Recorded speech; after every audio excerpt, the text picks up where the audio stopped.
The hearing will come to order.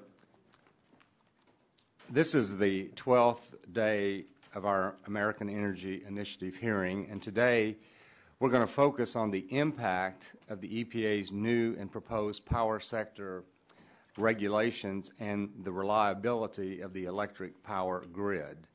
The Energy Information Administration projects that electricity demand will increase 31% by 2035. That means new electric power plants will more than likely have to be built, and that includes all kinds of power plants.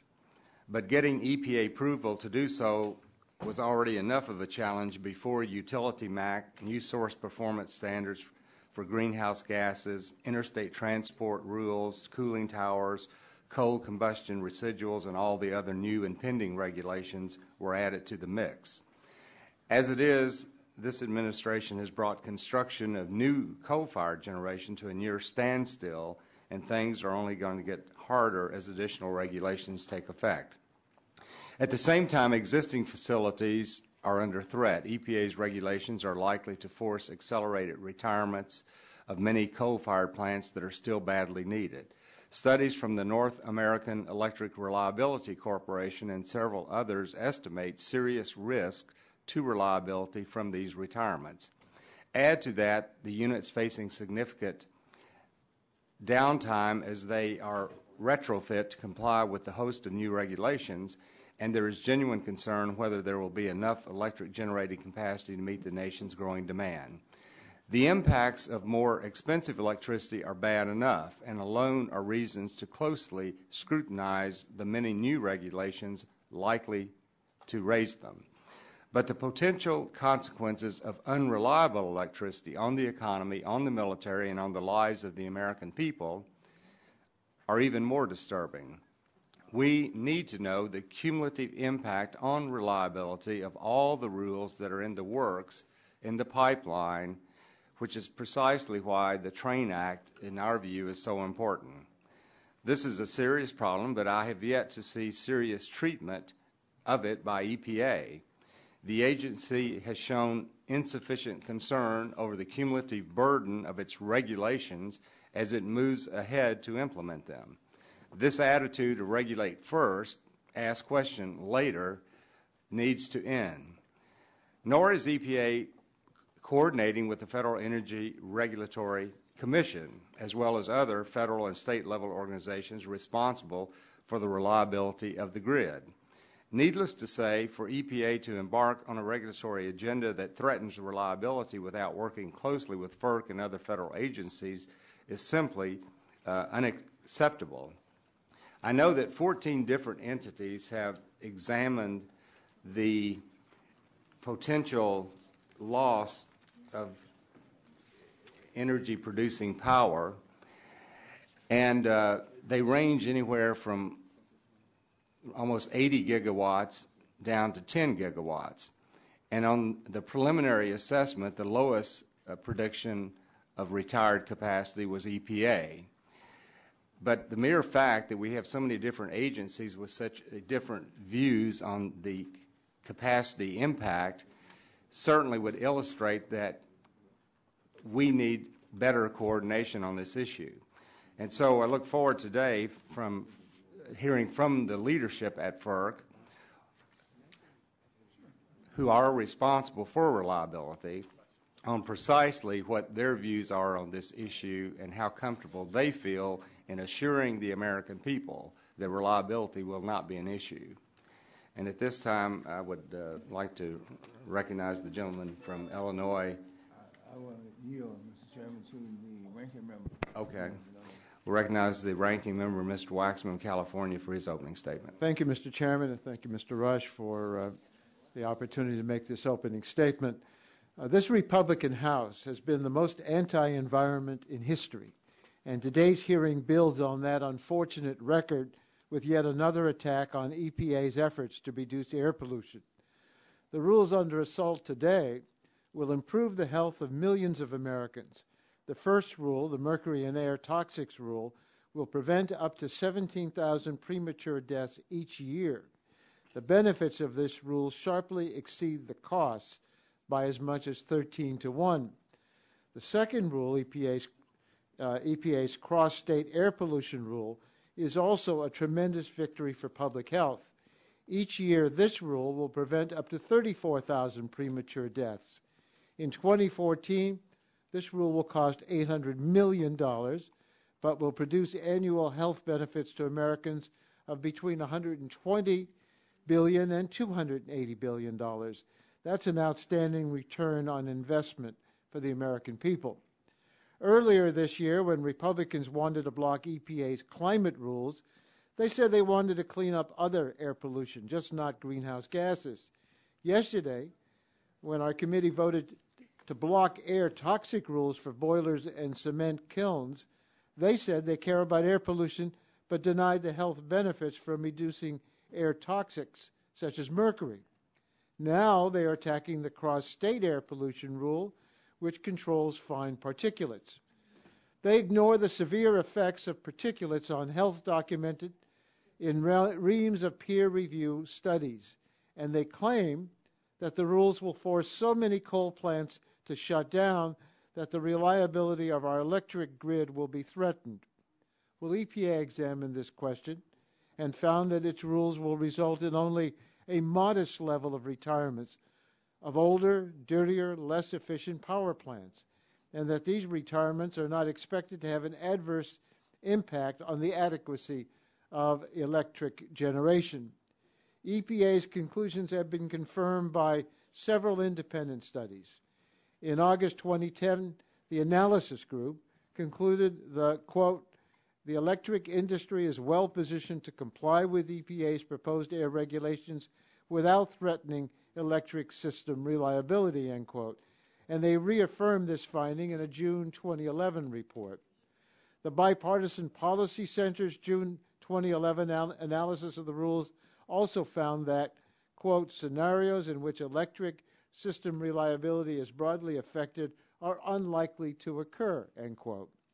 In December 2010 study, Charles River Associates found that, quote, implementing EPA air regulations will not compromise electric system reliability, end quote. The Congressional Research Service and others have also examined the issue. The stack of independent studies agree on the key points. First, there is currently a substantial amount of excess generation capacity from natural gas plants built during the last decade.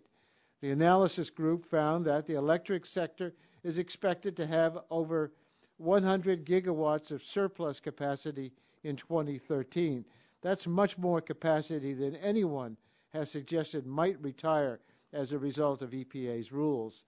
Second, the electric industry has a proven track record of rapidly installing large amounts of new capacity when it's needed. From 2000 to 2003, utilities added over 200 gigawatts of new capacity, and energy efficiency can often reduce the amount of needed generation even faster. Third, the potential retirements of old, small, inefficient, less used coal plants that lack pollution controls. On average, these units are 55 years old. According to CRS, the main threat to these plants is cheap natural gas. Regardless of EPA's rules, these old plants are being replaced by more efficient natural gas plants. Today, we'll hear a lot about an informal assessment by FERC's staff that 81 gigawatts of generation are likely to close as a result of EPA's rules. Citing this assessment is a mistake, as we will hear today from FERC's chairman. This assessment was based on inaccurate assumptions and inadequate data, and it is out of date. It does not reflect the final EPA rules, as FERC has acknowledged. The NERC and industry studies are also based on inaccurate assumptions of what EPA rules would require. The results are unreliable because they assumed standards far more burdensome than those EPA adopted. The reliability of the electric grid is a serious topic, and it should not be used as an unfounded excuse to block important public health protections. Thank you, Mr. Chairman. Thank you. This time I recognize the gentleman from Texas, Mr. Olson, for his opening statement. Thank you, Mr. Chairman. Thank you for your leadership in hosting the 12th hearing of the American Energy Initiative.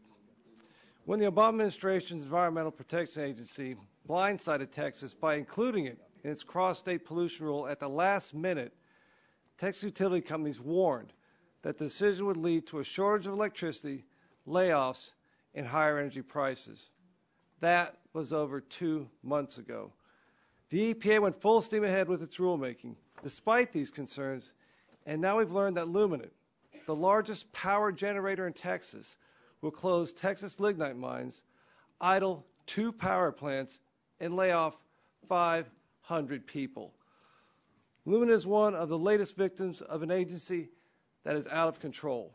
I hear it from my constituents, other members of Congress, and even President Obama himself when he withdrew a poorly drafted EPA ozone rule that was bad for the economy. Today we hear from public utility commissioners and independent system operators. They are not here to make a political statement. They're here to tell us that there is no realistic way to even partially mitigate the substantial losses of available operating capacity that will result from this rule. Hopefully, members on both sides will heed their message and work together to find a more sensible solution. I thank you and yield to my colleague from Texas, the Chairman Emeritus, Mr. Barton.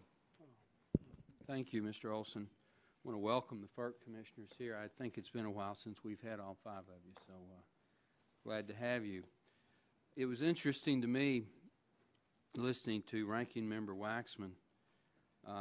His assessment seems to be that we just overreact to all these EPA rules, that they're really not going to have much of an impact, and we just need to hug each other and things will work out.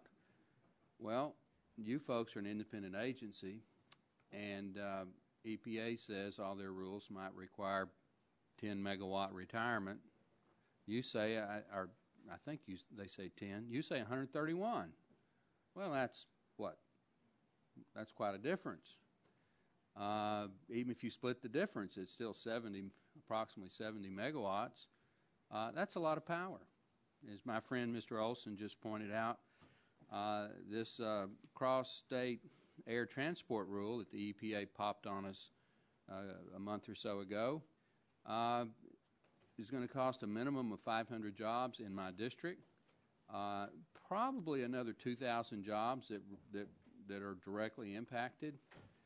And EPA's reaction to that was the company that announced the layoffs yesterday just doesn't understand. Well, my good friends at the FERC, today we want to hear your honest assessment, whatever it is, pro or con. This subcommittee wants the facts. You're all appointed by the president, and your job is to give the best assessment as you can. We need to build a lot of power plants in this country in the next 10 years. It doesn't look like anybody's going to build a coal plant. It's almost impossible to permit a nuclear plant. That kind of leaves it to natural gas and perhaps wind power in certain areas of the country. So, Mr. Chairman, I'll put my formal statement in the record, but I'm delighted to have the FERC commissioners here and the panelists that are going to follow them, and I look forward to an interesting hearing. Would the gentleman from Texas who originally had the time, Mr. Olson? Yield to the gentleman from Would you yield? If I'm allowed to. Thank you. I also want to just welcome the commissioners. And having the EPA make a determination of the reliability of the generating capacity of this country and the transmission grid is like asking you to make an analysis of nitrous oxide emissions or asking you to make a Safe Drinking Water Act. We look forward to your analysis. I would let Chairman Waxman know that it's not only your own analysis, and I'll have this up on the screen when we go to questions, but it's FERC is at 70 for moderate restrictions, Barnstein and Associates 65 gigawatts. EPA is the lowest analysis of the loss of power than any either industry selected or non-industry selected evaluation of this. This is critical for the cost of energy and jobs in this country, and I agree with Mr. Barton that we really need your forthright and honest testimony of the effect it's going to have on our consumers and jobs in this country. Gentleman's time has expired. At this time, I recognize the gentleman from Illinois, Mr. Rush, for his 5-minute opening statement. Well, thank you, Mr. Chairman, and I want to thank all the commissioners as well as the other expert witnesses for appearing before this subcommittee today. Mr. Chairman, today we're holding a hearing to determine whether or not there is a need to further delay critical Clean Air Act rules, including the air toxics rules and the cross-state air pollution rule, in order to address grid reliability issues. Mr. Chairman, in my opinion, this is yet another all-out assault attack on the EPA. It is, as I might borrow my friend from Illinois' phraseology, yet another Republican jihad assault on the EPA. When will it end? I guess not until after the elections in November of 2012. There has been much debate and widely divergent estimates over grid reliability issues stemming from the number of power plants that would need to be retired once these rules go into effect. As a matter of fact, some early reports speculated that a large number of power plants, up to 80 gigawatts or more, may be retired as a result of EPA's regulations. However, Mr. Chairman, it must not go unsaid that these reports were based on the worst case scenarios and the erroneous assumptions about what EPA might propose. More recent independent reports, which look at what EPA actually proposed, including the Bipartisan Policy Center's study entitled Environmental Regulations and Electric System Reliability, project only 15 to 18 gigawatts of incremental coal plant retirements by 2015.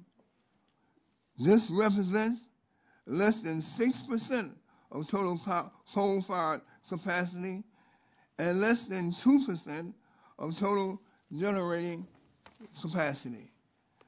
Additionally, many independent studies predict that these rules, including the air toxics rules and the cross-state air pollution rule, will not threaten the economic health of the nation, but instead will in fact stimulate job growth while protecting the public health. Under these new EPA air regulations, a small percentage of the oldest power plants will need to install pollution control equipment to continue operations.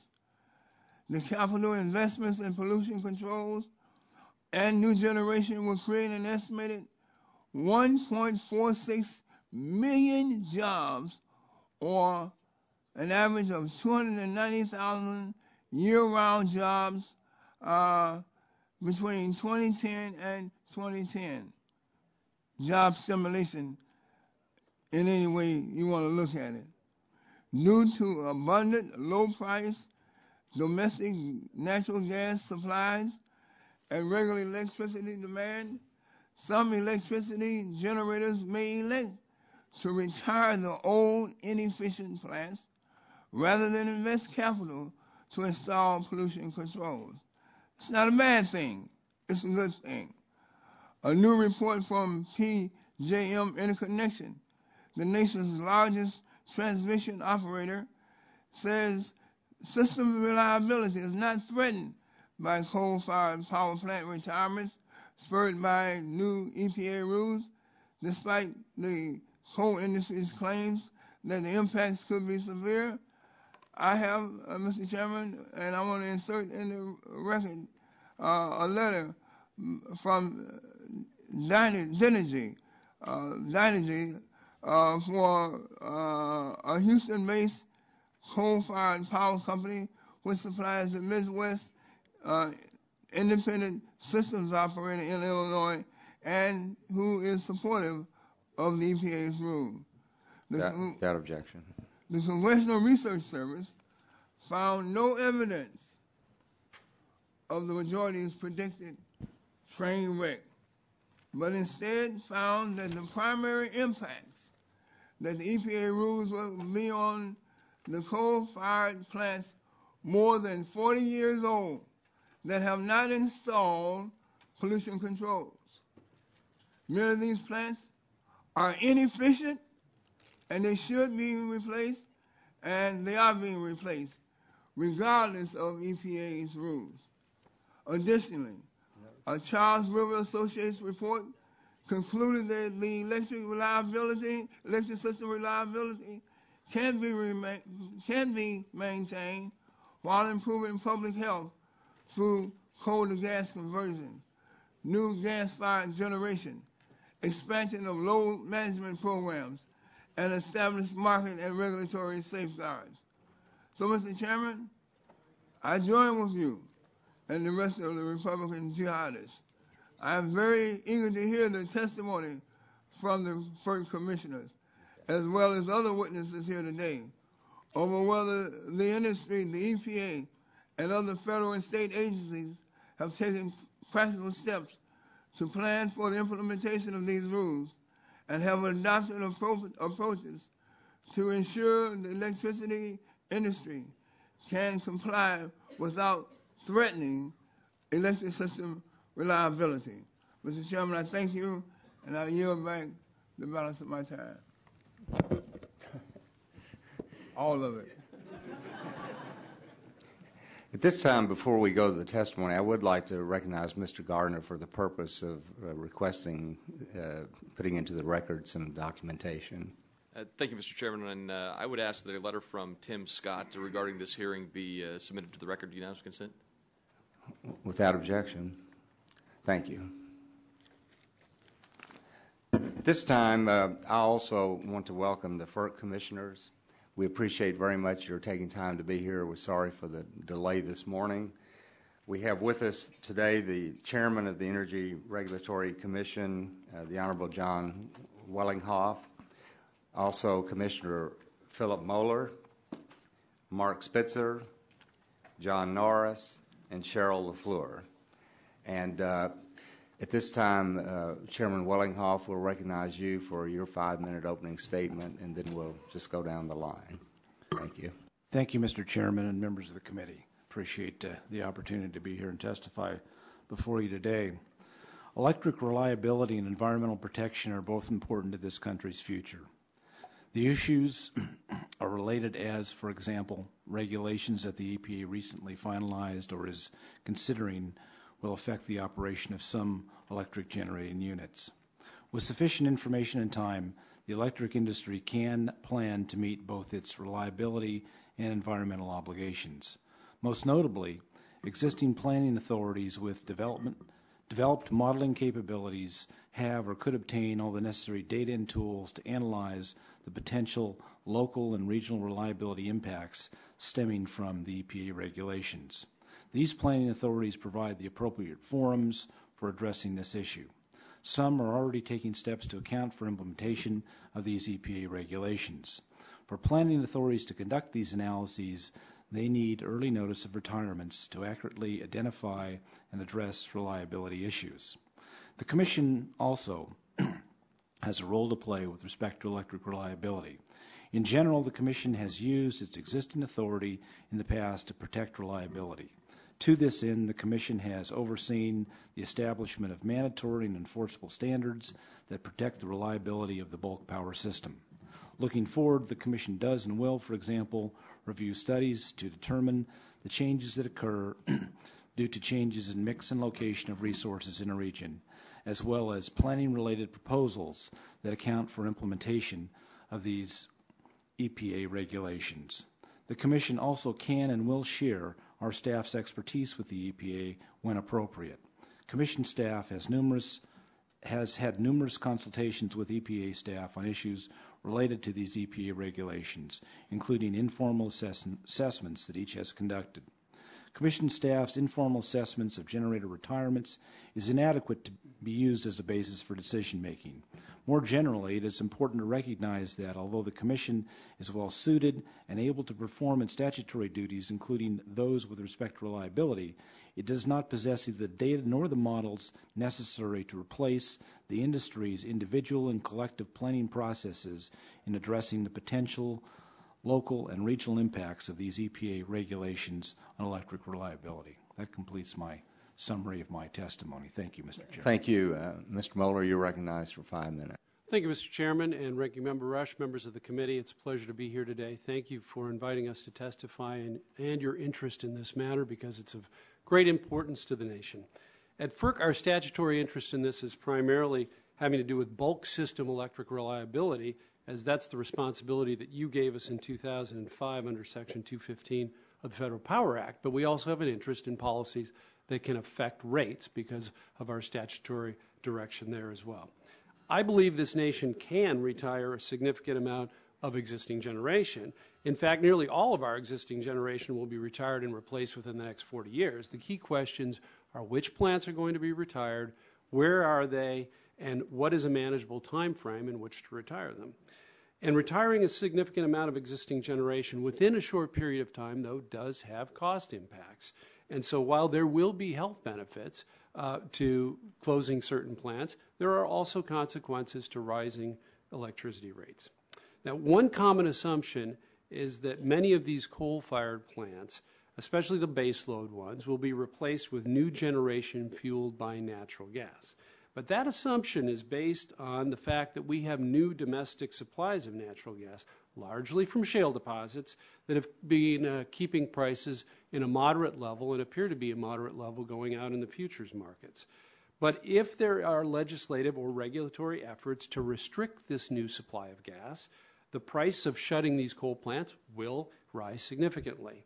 And in addition, the nation's natural gas pipeline network will need to be expanded to meet this increased demand to keep prices reasonable. At a minimum, this will take a few years. Now, the suite of proposed EPA rules and the timelines associated with each of these proposed rules impact different regions in different ways. And this adds to the complexity of developing solutions. Although some regions do have excess generating capacity and can absorb significant retirements, the laws of physics dictate that analyzing the impact must be done on a granular level down to the specific load pockets that are affected. In my letter to Senator Murkowski that I attached to my testimony, I provide a case study of the successful retirement of 4 plants in the Philadelphia area, but there were challenges and costs associated with those retirements. Now, I've called for FERC to be more involved in analyzing the EPA rules from a reliability standpoint and a more open process for public input. Given the dynamic nature of the rulemaking process, we can't expect to have a perfect analysis of the impacts, but we can make our best effort. Involving EPA, DOE, NERC, regions, and state utility commissions would be essential. In addition, there have been some other ideas and some other measures that have been suggested to minimize the disruption to the electric sector. Clarifying the conflict between the Clean Air Act and the Federal Power Act when reliability is at stake is one idea. Determining each agency's statutory authorities for reliability conditions is another, and requiring more advance notice of plant retirements could be helpful.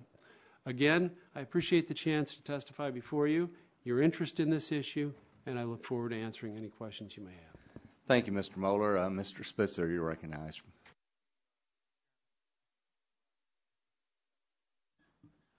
My name is Mark Spitzer, and I am a member of the Federal Energy Regulatory Commission. I thank you for the opportunity to appear before you today to discuss my views on the potential impacts of the Environmental Protection Agency's new and proposed power sector regulations on electric reliability. In the Energy Policy Act of 2005, Congress assigned to FERC authority with respect to the reliability of the bulk power system. I remain committed, as do each of my colleagues, to ensuring the reliable operation of our nation's electric grid. Reliable service of electricity is essential to the health, welfare, and safety of the American people and necessary to serve our economy. However, I recognize that environmental protection laws and regulations are important to the well-being of our nation as well. The United States has superb records in both environmental protection and electric reliability. The issue before us today is how to best address the potential impacts of the EPA's new and proposed power sector regulations on the reliability of the nation's bulk power system. I have several suggestions regarding the concerns raised. First, FERC and the EPA need to be proactive to ensure reliability concerns are considered and addressed in any analysis by the EPA of its environmental regulations affecting utilities. To this end, I recommend that FERC and EPA continue their dialogue, but in a more formalized and expansive fashion. Given the potential impacts of EPA's proposed rules on the bulk power system, such coordination is critical to ensuring that EPA does not enforce its rules in a vacuum. Second, the electric industry recognizes its obligation to comply with both environmental regulations as well as FERC-approved reliability standards and to plan their systems to reliably serve customers while complying with environmental requirements. It is the regulated entity, whether an individual utility or an independent system operator, regional transmission organization, with better knowledge of its operations, needs, and requirements, that is in the best position to determine through its planning process how it will meet the various regulatory requirements that it faces. Decisions as to whether a unit is retired or retrofitted are typically made at the local or state level, and state utility regulators generally play a significant role in resource adequacy decisions as well as compliance with EPA's proposed regulations. My concern is that regulated entities must have adequate time to plan their systems to comply with the rules that the EPA promulgates and with the FERC-approved reliability standards. Inadequate time to comply with the EPA's proposed regulations may result in users, owners, and operators of the bulk power system being compelled by their government to choose between compliance with environmental laws or with FERC-approved reliability standards, and then face a penalty from one of these agencies. Regulated entities should not be put in a position of having to elect which agency's penalty they would rather face. Requiring public utilities to make such a Hobson's choice does not serve consumers and, frankly, is not good government. As an example of one way to address this timing concern, in comments to the EPA, certain of the ISO RTOs propose a reliability safety valve that would permit a case-specific extension of time for compliance by a retiring generator needed to implement reliability solutions to replace the resource. I suspect it will be the rare situation when a regulated entity finds itself, after having adequate time for planning, in a position of having to choose between compliance with one regulator's rules over another's. It should be the duty of the regulators to work together and with the regulated entity to find a resolution that best assures reliable operation of the electric grid and compliance with environmental standards without violation of either regulator's rules. Mr. Chairman, I thank you for the opportunity to provide my views on these important matters, and I would be pleased to answer your questions. Thank you, Mr. Spitzer. Mr. Norris, you're recognized for 5 minutes. Thank you, Mr. Chairman, Representative Rush, and members of the subcommittee for inviting me here today. My name is John Norris. I'm a commissioner with the Federal Energy Regulatory Commission. As I stated in my written testimony submitted for today's hearing, I am sufficiently satisfied that the reliability of the electric grid can be adequately maintained as compliance with EPA's regulations is achieved. Why do I say sufficiently?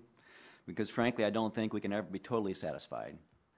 Situations occur every day that impact the reliability of the electric grid. I believe the key is to be vigilant in protecting the grid from a myriad of vulnerabilities while being cognizant of the costs while maintaining a reliable grid and being able to promptly address new and emerging threats to reliability. Nearly every decision involving reliability involves choices. Choices between competing variables like cost, like level of reliability, environmental protections, and more. The situation we face with the EPA rules is no different. That's why we have tools developed for meeting reliability and electricity supply challenges. Some of my colleagues have already cited the tool that you gave us with EPACT 05, with the tools regarding reliability standards and the enforcement and penalty provisions that we have to oversee those standards with reliability. That's a tool we have going forward to address reliability concerns. FERC has other tools in place, as does the DOE, as does the EPA, and even the President, to deal with reliability concerns going forward. Specifically, under our jurisdiction at FERC, there are markets in place under our jurisdiction to provide market signals so the upcoming rules and costs associated with them can produce the most effective solutions to meet the resource needs for implementing these rules.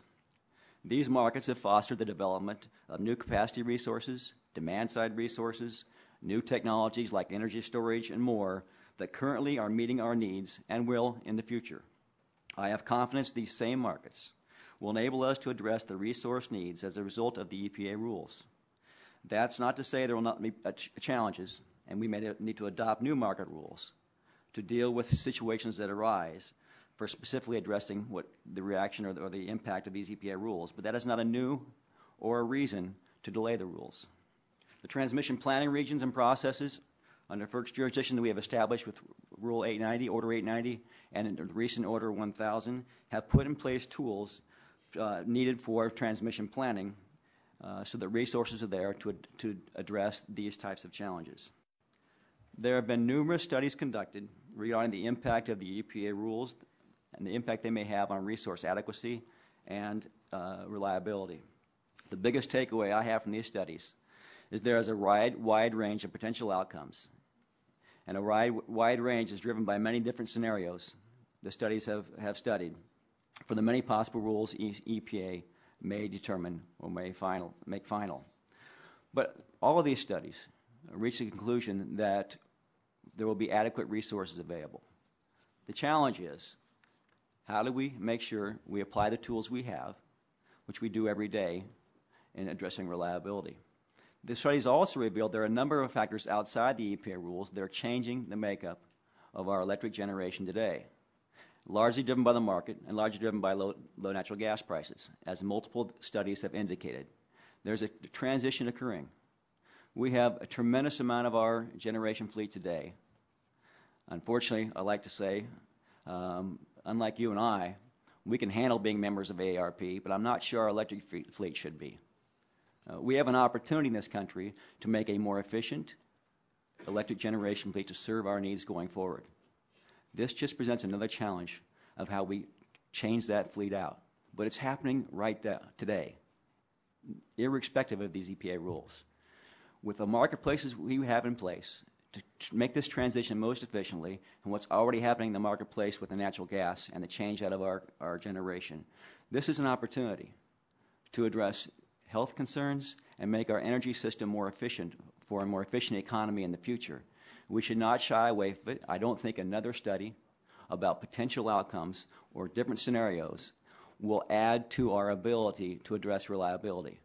We have tools in place today that if we use those tools, we continue to be vigilant, we will be able to accommodate the impact of these EPA regulations. So thank you for the opportunity to share with you today. Thank you. Ms. LaFleur, you're recognized for 5 minutes. Thank you very much, Mr. Chairman, Ranking Member Rush, and members of the subcommittee. I also very much appreciate the opportunity to testify today. My name is Cheryl LaFleur. In July 2010, I was confirmed as a commissioner of the Federal Energy Regulatory Commission. In my past career, I had the privilege of serving electric and natural gas customers in New England and New York. That experience taught me firsthand how important electric reliability is to real people and real communities. Since joining the Commission a little over a year ago, I've made reliability one of my top priorities. For some time now, we've been hearing about the EPA's proposed air and water regulations and their potential to affect our energy supply.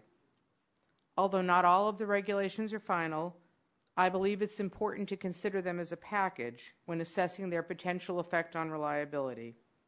This is because the owner of a power plant will appropriately consider all of its EPA regulations, among other factors, in determining whether it's economically feasible to retrofit or repower a unit, or whether it makes economic sense to retire the unit.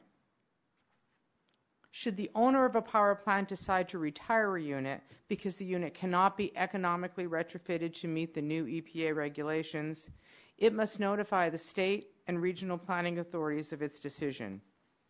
Those authorities must then determine whether there's enough available generation or transmission to allow the unit to retire without affecting reliability, or whether the retirement will create the need for new generation, new transmission, or other resources in order to maintain reliability. Like an owner's decision whether to retrofit or replace a unit, the reliability consequences of a retirement will be dependent on the specific facts of each case, each locality, and each region.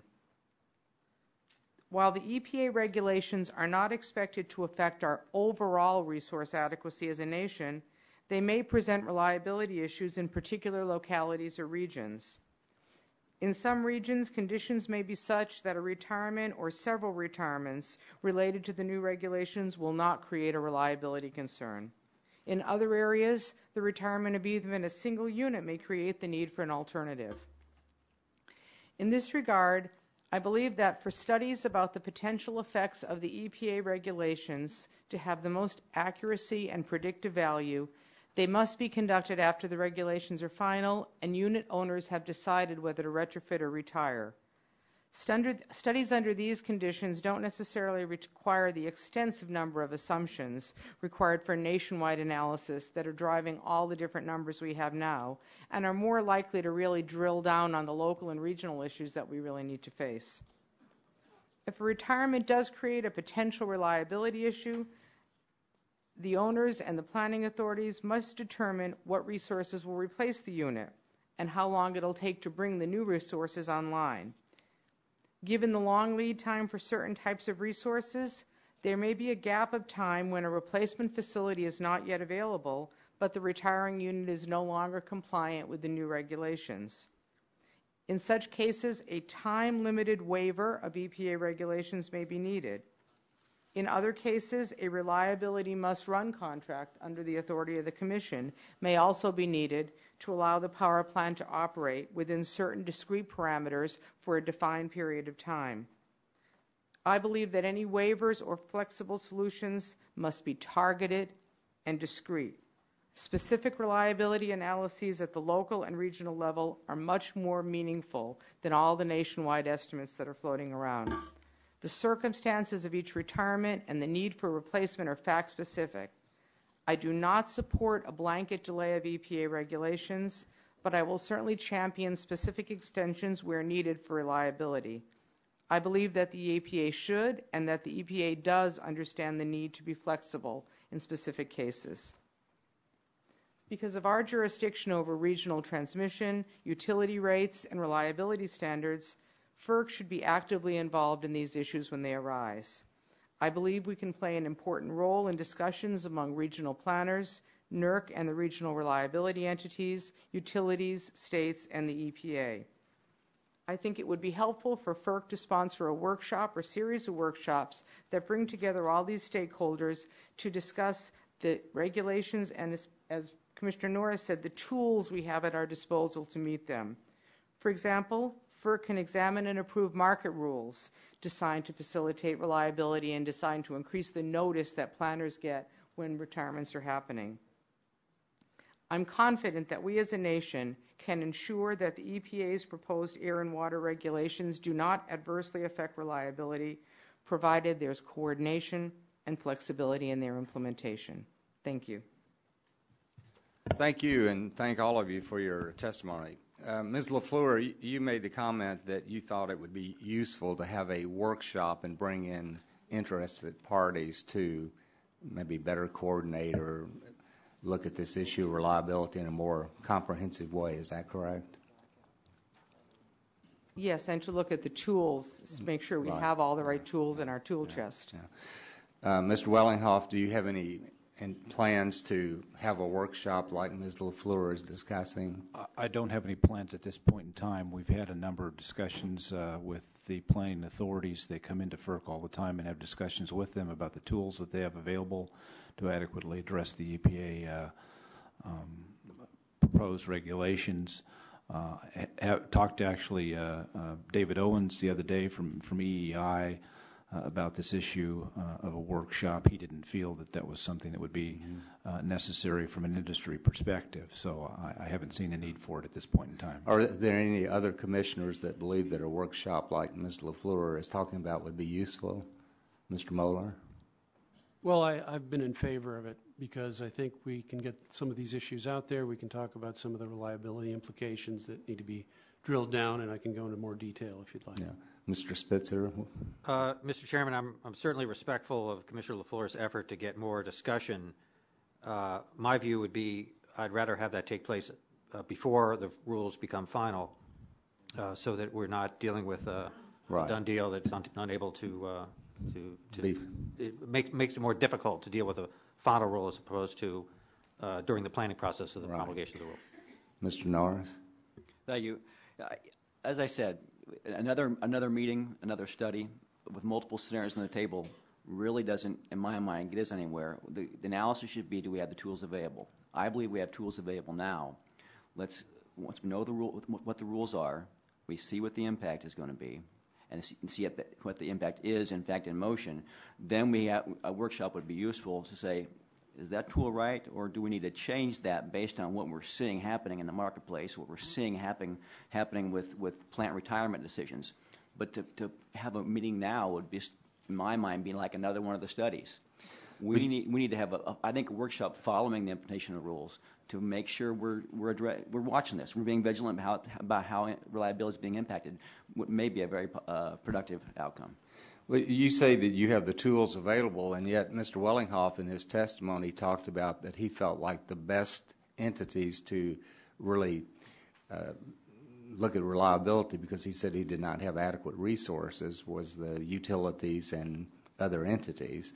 But you say you have the tools necessary to look at reliability. I believe that's right, because I think we have tools. We oversee the marketplace in those independent system operators, regional transmission organizations. So if they identify a problem out there, they can come to us, and we can look at market rules and make adjustments. The states have tools through their oversight of generation and their integrated resource planning processes to address situations to occur. I didn't mean to imply that we have the only tools. We have tools. There are multiple tools throughout this situation at DOE, at the EPA, with the possibility for consent decrees. Also, the timeline they've already given to comply with these rules. Mr. Wellinghoff, does FERC intend to update its preliminary assessment in light of the new information and proposals issued by EPA? No. I noticed back in October the FERC staff was recommending that conduct additional reliability studies. I'm sorry. What are you referring to, Mr. Chairman? In October, the Office of Electric Reliability at FERC said that the staff will continue to conduct reliability studies relating to this issue. But from your perspective, there's no need for additional assessment, I take it? No specific assessment. Those studies would relate to the interface between EPA and the planning regions, and those studies would, in fact, look at the assurances that there is proper information sharing between the planning authorities that have the tools, and when we talk about the tools that Commissioner Norris was talking about, we have tools as well. Our tools are regulatory tools. The planning authorities are planning modeling tools and actually do drill down and do the discrete analysis that's necessary to really determine what are the mitigation strategies and activities at the planning level to ensure reliability. Those are the tools they have. The tools we have are things like our Order 1000, where in that Order 1000, which we recently issued, we explicitly set forth for the planning authorities the requirement that they look at public policy as part of their planning. That's the tool we have. Let me just ask one other question. I know that in March y'all came out with an order relating to demand response, which was supposed to address problems at peak periods. And can all of you say very comfortably that you're really not concerned about reliability, the impact on reliability that the environmental regulations that EPA would have? that particular order on demand response actually was for using demand response in the energy markets as opposed to the capacity markets, which would have been the peak periods. Okay. Mr. Mueller. I'm not exactly sure your question, Mr. Chairman. Actually, I've gone a minute over anyway, so we'll get back to it. Mr. Rush, you're recognized for 5 minutes. I want to thank you, Mr. Chairman. Chairman Willenhoff, recently Senator Murkowski issued a press release stating, and I quote him, the Commission's staff has preliminarily estimated that up to 81 gigawatts of existing generation are, quote, likely or, quote, very likely to be retired as a consequence of new EPA rules. Based on subsequent statements, however, you have clarified that this estimate was way high, and I quote you, because it included significant assumptions about the rules that were ultimately found to be incorrect. Would you please comment on Well, I think statement? as Mr. Waxman indicated in his opening statement, that back of the envelope analysis was just a preliminary one to set the stage for us to enter into some discussions with EPA to determine the appropriateness of EPA's interaction with the planning authorities to determine ultimately how these rules could impact their planning requirements in each individual region. There was no intent for the use of that particular number to be used in any way for planning. It's not a planning number. It should not be used for planning. It's not appropriate to do that. And I believe, in fact, that number as the EPA's number of 10 is irrelevant, because what is relevant are the numbers that will be developed by the planning authorities in each region to determine discreetly what the impacts are and how those impacts can best be mitigated in the timeframes necessary. And I want to add to that I think Commissioner LaFleur has mentioned, and I know that Commissioner Spitzer in his extended testimony has mentioned, this flexibility that we need to put into the process. For example, the ISOs and RTOs have recommended a discrete safety valve that could be put in for particular locational plants that may have problems that are revealed in this planning process. We need some level of flexibility for those, but we do not need to, stop these rules going forward. I think these rules are appropriate. These rules, in fact, do what needs to be done in this country, and that is internalize the external costs that we have with respect to electricity. And once we start internalizing those costs, we will start giving the right market signals to consumers and to the people who are consuming the energy, and those market signals can make us all more efficient and more prosperous and more economic. Well, Chairman Willenhoff, I hear you saying that state or regional planning processes to identify future required infrastructure and resources are the appropriate vehicle for addressing EPA rules reliability impact. Give us a little bit more of the intimate details. How will this process really work? Well, I think you'll actually get some of the details from your next panel, because there'll be representatives from PJM, that's one of the planning authorities. There'll also be representatives from ERCOT, which is another planning authority, and they will describe for you how they go through their planning process. And in fact, they have a planning process that is either every year or every other year that looks forward on a 5, 10, or 20-year basis, depending upon or actually it's a 10, 15, or 20-year basis, depending upon the planning authority itself.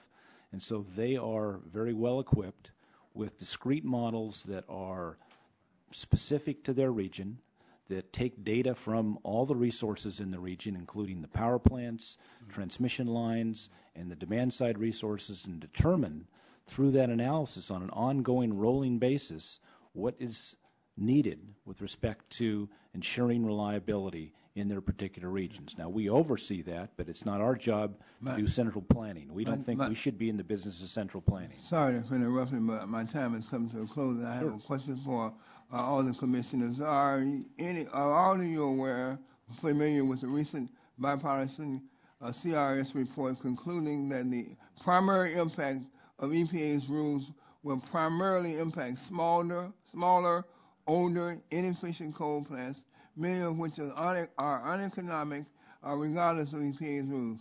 Can you comment on the report's conclusion that the nation has enough excess generation capacity that retirement of 45 gigawatts of capacity by 2014 will have little effect on reserve margins? I know, for example, Mr. Rush, in my state, Nevada, the Nevada utility has a 60% excess capacity above its reserve margin. So they have huge amounts of excess capacity in my particular state. And as Congressman Waxman indicated, there's at least 100 gigawatts of excess capacity above the existing capacity. Plus, if we look at the amount of new resources that we need to put in, even if it's 80 megawatts, say, well, between, as I think Commissioner Norris indicated in his testimony, in his full testimony, between 2000 and 2003, we put in over 200 gigawatts of new capacity in this country. So it's not unprecedented. It's something that, in fact, has happened before, and something that we certainly can take care of with respect to proper planning, proper analysis and review by the planning authorities. Anybody else? Congressman Rush, I'm familiar with both studies and their conclusions, but here's my concern from a reliability perspective. Smaller plants are typically dirtier and older, but there are advantages in the system to smaller plants. They ramp up and down faster. They might be in locations where the voltage support is key, and I can go through a variety of other examples where they're located can make a lot of difference. And that's why I think we need to dig down deeper into the impacts here, because there will be a disproportionate number of smaller, older, dirtier plants affected, but their role in the overall electric grid needs to be better analyzed. Congressman, the aggregate studies aren't helpful on the question of reliability. They have some merit in determining potentially wholesale power prices across the country and across the grid.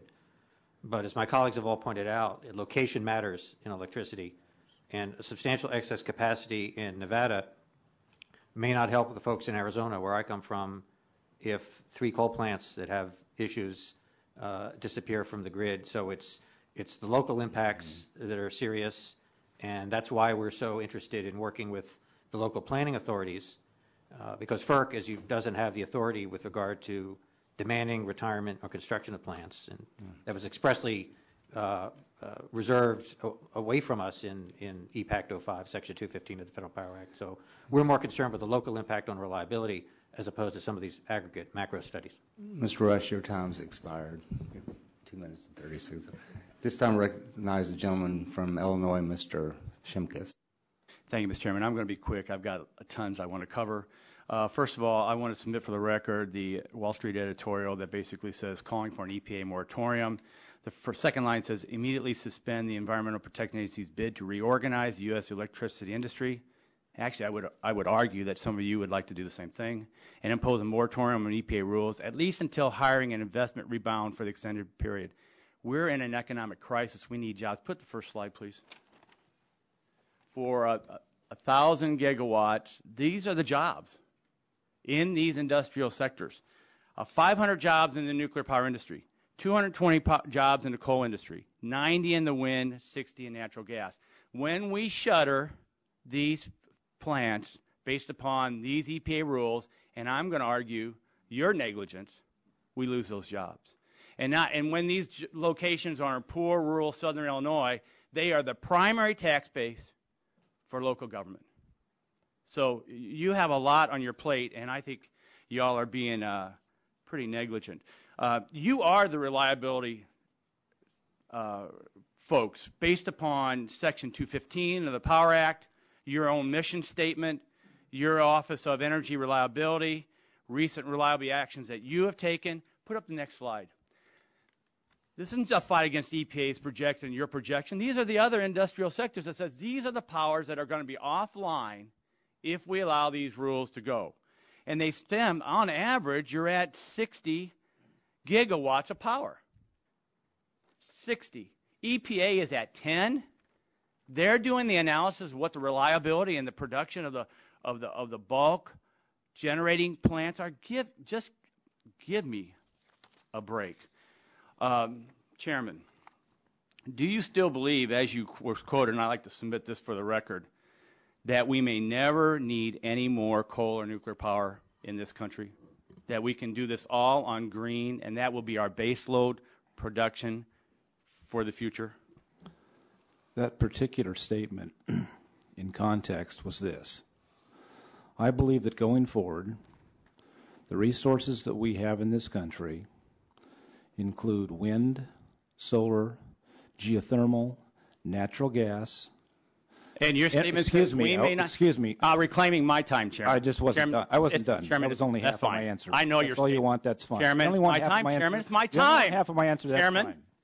I understand who your loyalties lie to, and it's to the environmental left, and it's to Harry Reid and this green agenda that can't produce the power needed for reliability and destroys all those jobs I just put up on the slide.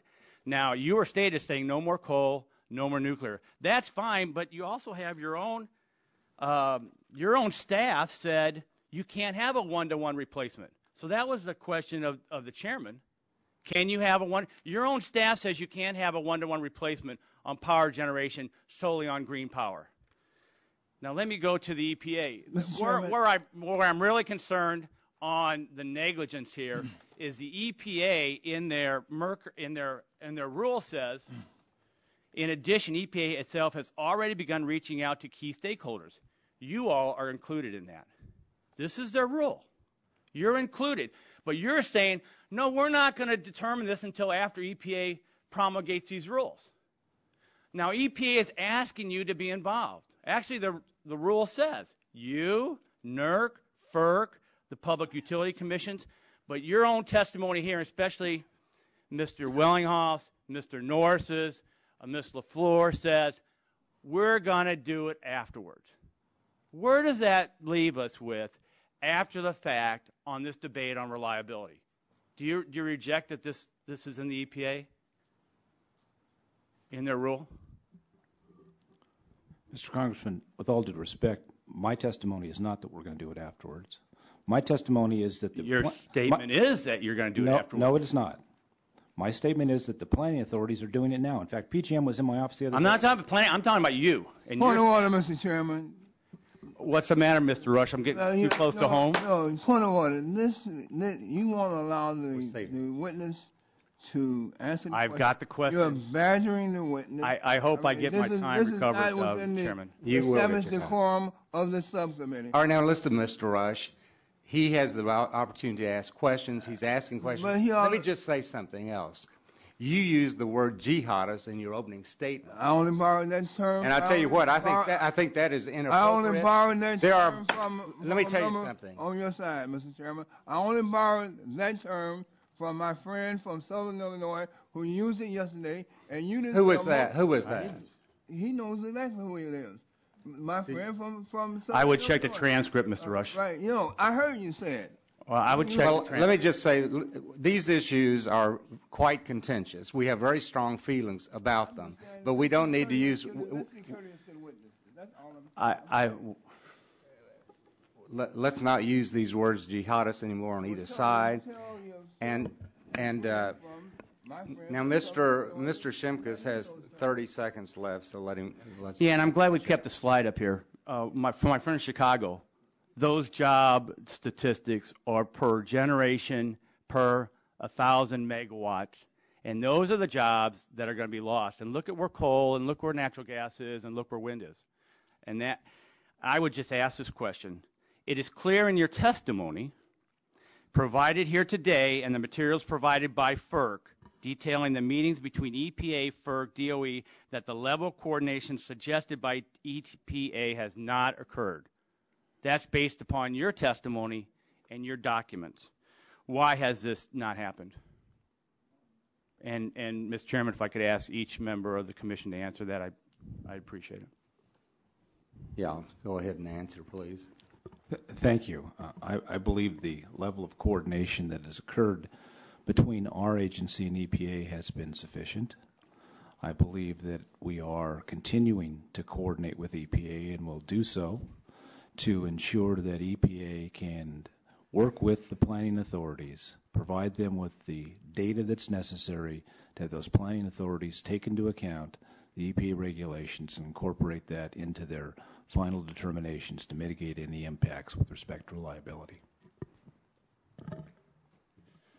Congressman, I believe there's been some informal discussions between the staffs, and then there have been a few meetings, one of which I was involved in between commissioners and EPA officials, but I've called for a more open process, more transparent process, so that we can get these issues in a higher spotlight. Mr. Chairman, Congressman Shimkus, I wasn't invited to the EPA meetings, but I'm of the strong belief that all 5 FERC commissioners are committed to reliability, as is the case often. You weren't invited? You weren't invited? Well, there are quorum issues and other reasons for that, and they only invited Democrat commissioners? I believe Commissioner Moeller was invited, and the chairman did advise me and notify me of these, and has advised me of the progress of these. And all 5 FERC commissioners are committed to reliability. I would suggest to you 5 points. I'll try and be quick running through them. Granularity. It is at the local level that these decisions are made. Power plant operators, our state regulators who will follow us, and FERC share responsibility for providing reliable power at reasonable prices to the ratepayers of the United States. And it is that granularity that is essential. And FERC doesn't have the authority to mandate that a utility build a power plant, nor does FERC have the authority to require a utility to retrofit or retire a plant. And that was specifically decided by the Congress in 2005. And my friends who are going to testify next would be very angry, in fact, if FERC were to trespass on that authority. There are many variables. There are 3 plants in Arizona that are threatened with regional haze, which is not part of the suite of EPA regulations. It goes to a visibility issue over the Grand Canyon, and there are also economic issues apart from EPA.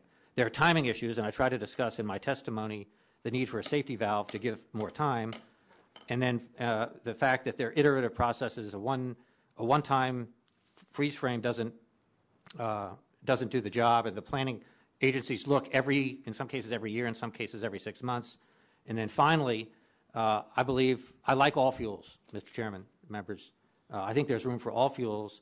I'd like to see fair and equitable rules so that market forces determine ultimately what power plants get constructed. We've gone 3 minutes over, so I'm going to stop this and recognize Ms. Castor for her 5 minutes questions. Thank you, Mr. Chairman and Ranking Member Rush, and thank you to the witnesses for your testimony today. Opponents of EPA's public health rules raise questions over the potential for the retirements of the old, inefficient coal plants, which I believe raises further questions about the electric industry's ability to address those retirements should they occur. First, several independent studies point to the current availability of excess generation capacity, that what the chairman and Mr. Rush have discussed previously. The Congressional Research Service explained that there is a substantial amount of excess capacity, mostly from natural gas plants, built during the last decade. And the analysis group also calculated that the electric sector is expected to have over 100 gigawatts of surplus generating capacity in 2013.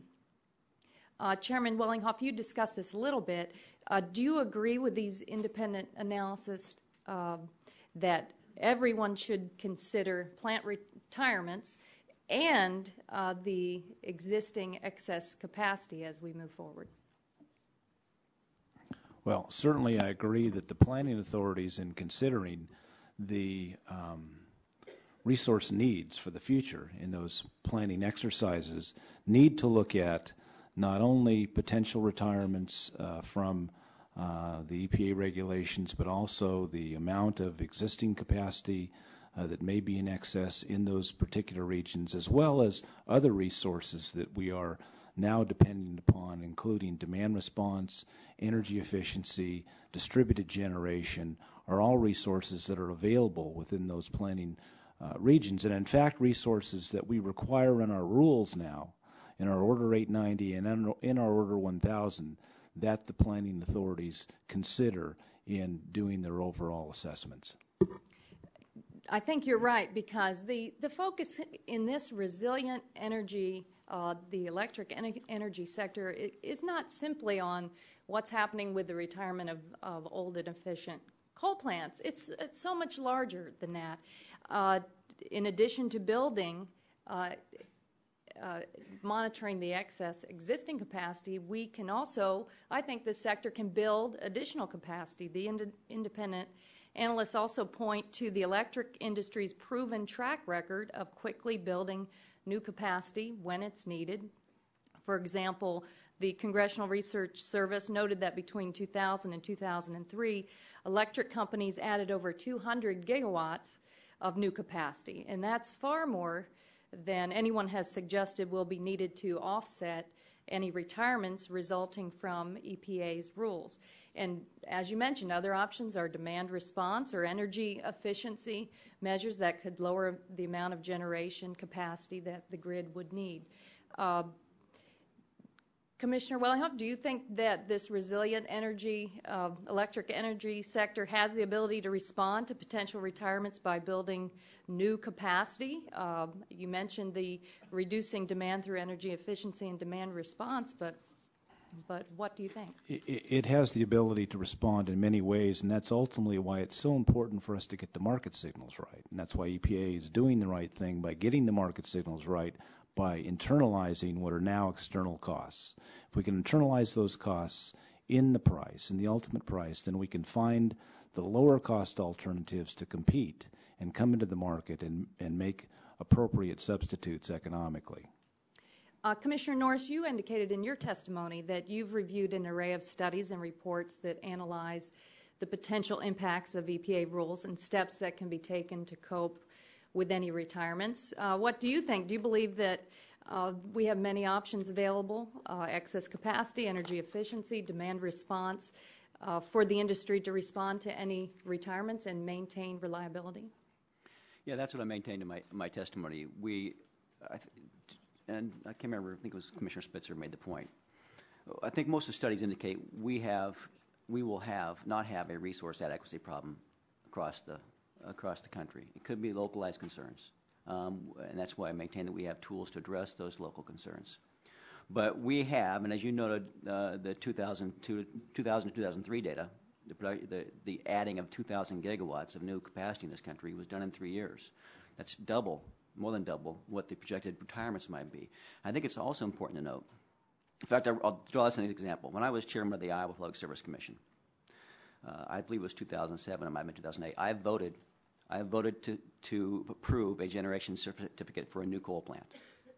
But I rejected, in the rationale for that argument, that we should build this plant because it produced X amount of new jobs. Here's why I rejected it. If we take away jobs in old and inefficient plants, those jobs don't go away. They shift to more efficient production. That's not a bad thing for our economy. I'm sensitive to the local concerns, but the energy is still needed. It's just moved. The jobs to generate that energy are done in a more efficient way and a more productive way for our economy. Thank you very much. I may just make one comment, Mr. Norris. This argument about we got new jobs over here, but for the people who lose their jobs, they are gone, and it has an impact on them and their families. So some way maybe pick up a new job in one part of the country, but these people lose their jobs. I'm entirely sensitive to that, but most of these will be local reliability concerns. So it's my hope we can build new gas plants or build transmission or other facilities to help address the reliability concerns that may result from that. I'm totally sensitive to the people who lose their jobs.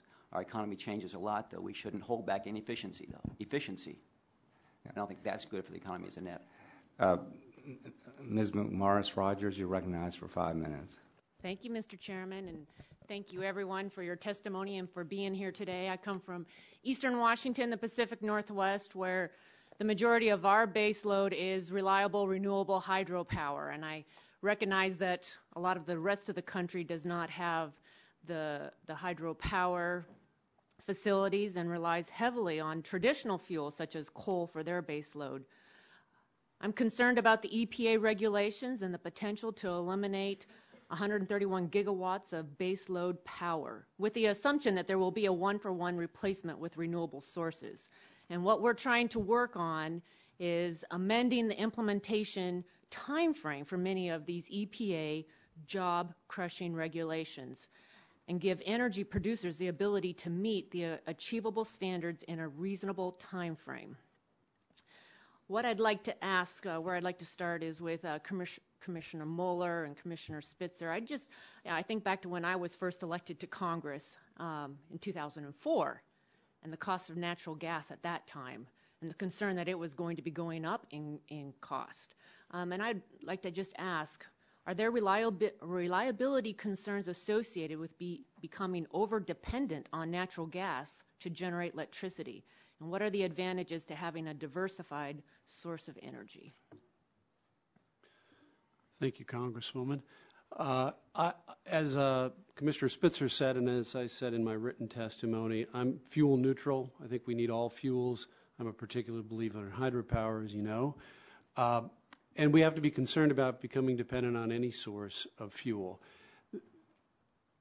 The key is that 3 years ago, we wouldn't have been having this kind of discussion because natural gas prices were 3 times what they are now. They're down for 2 reasons. To some extent, economic output is down, but we've also had come on the system this incredible resource of domestic shale gas, and that has had worldwide implications.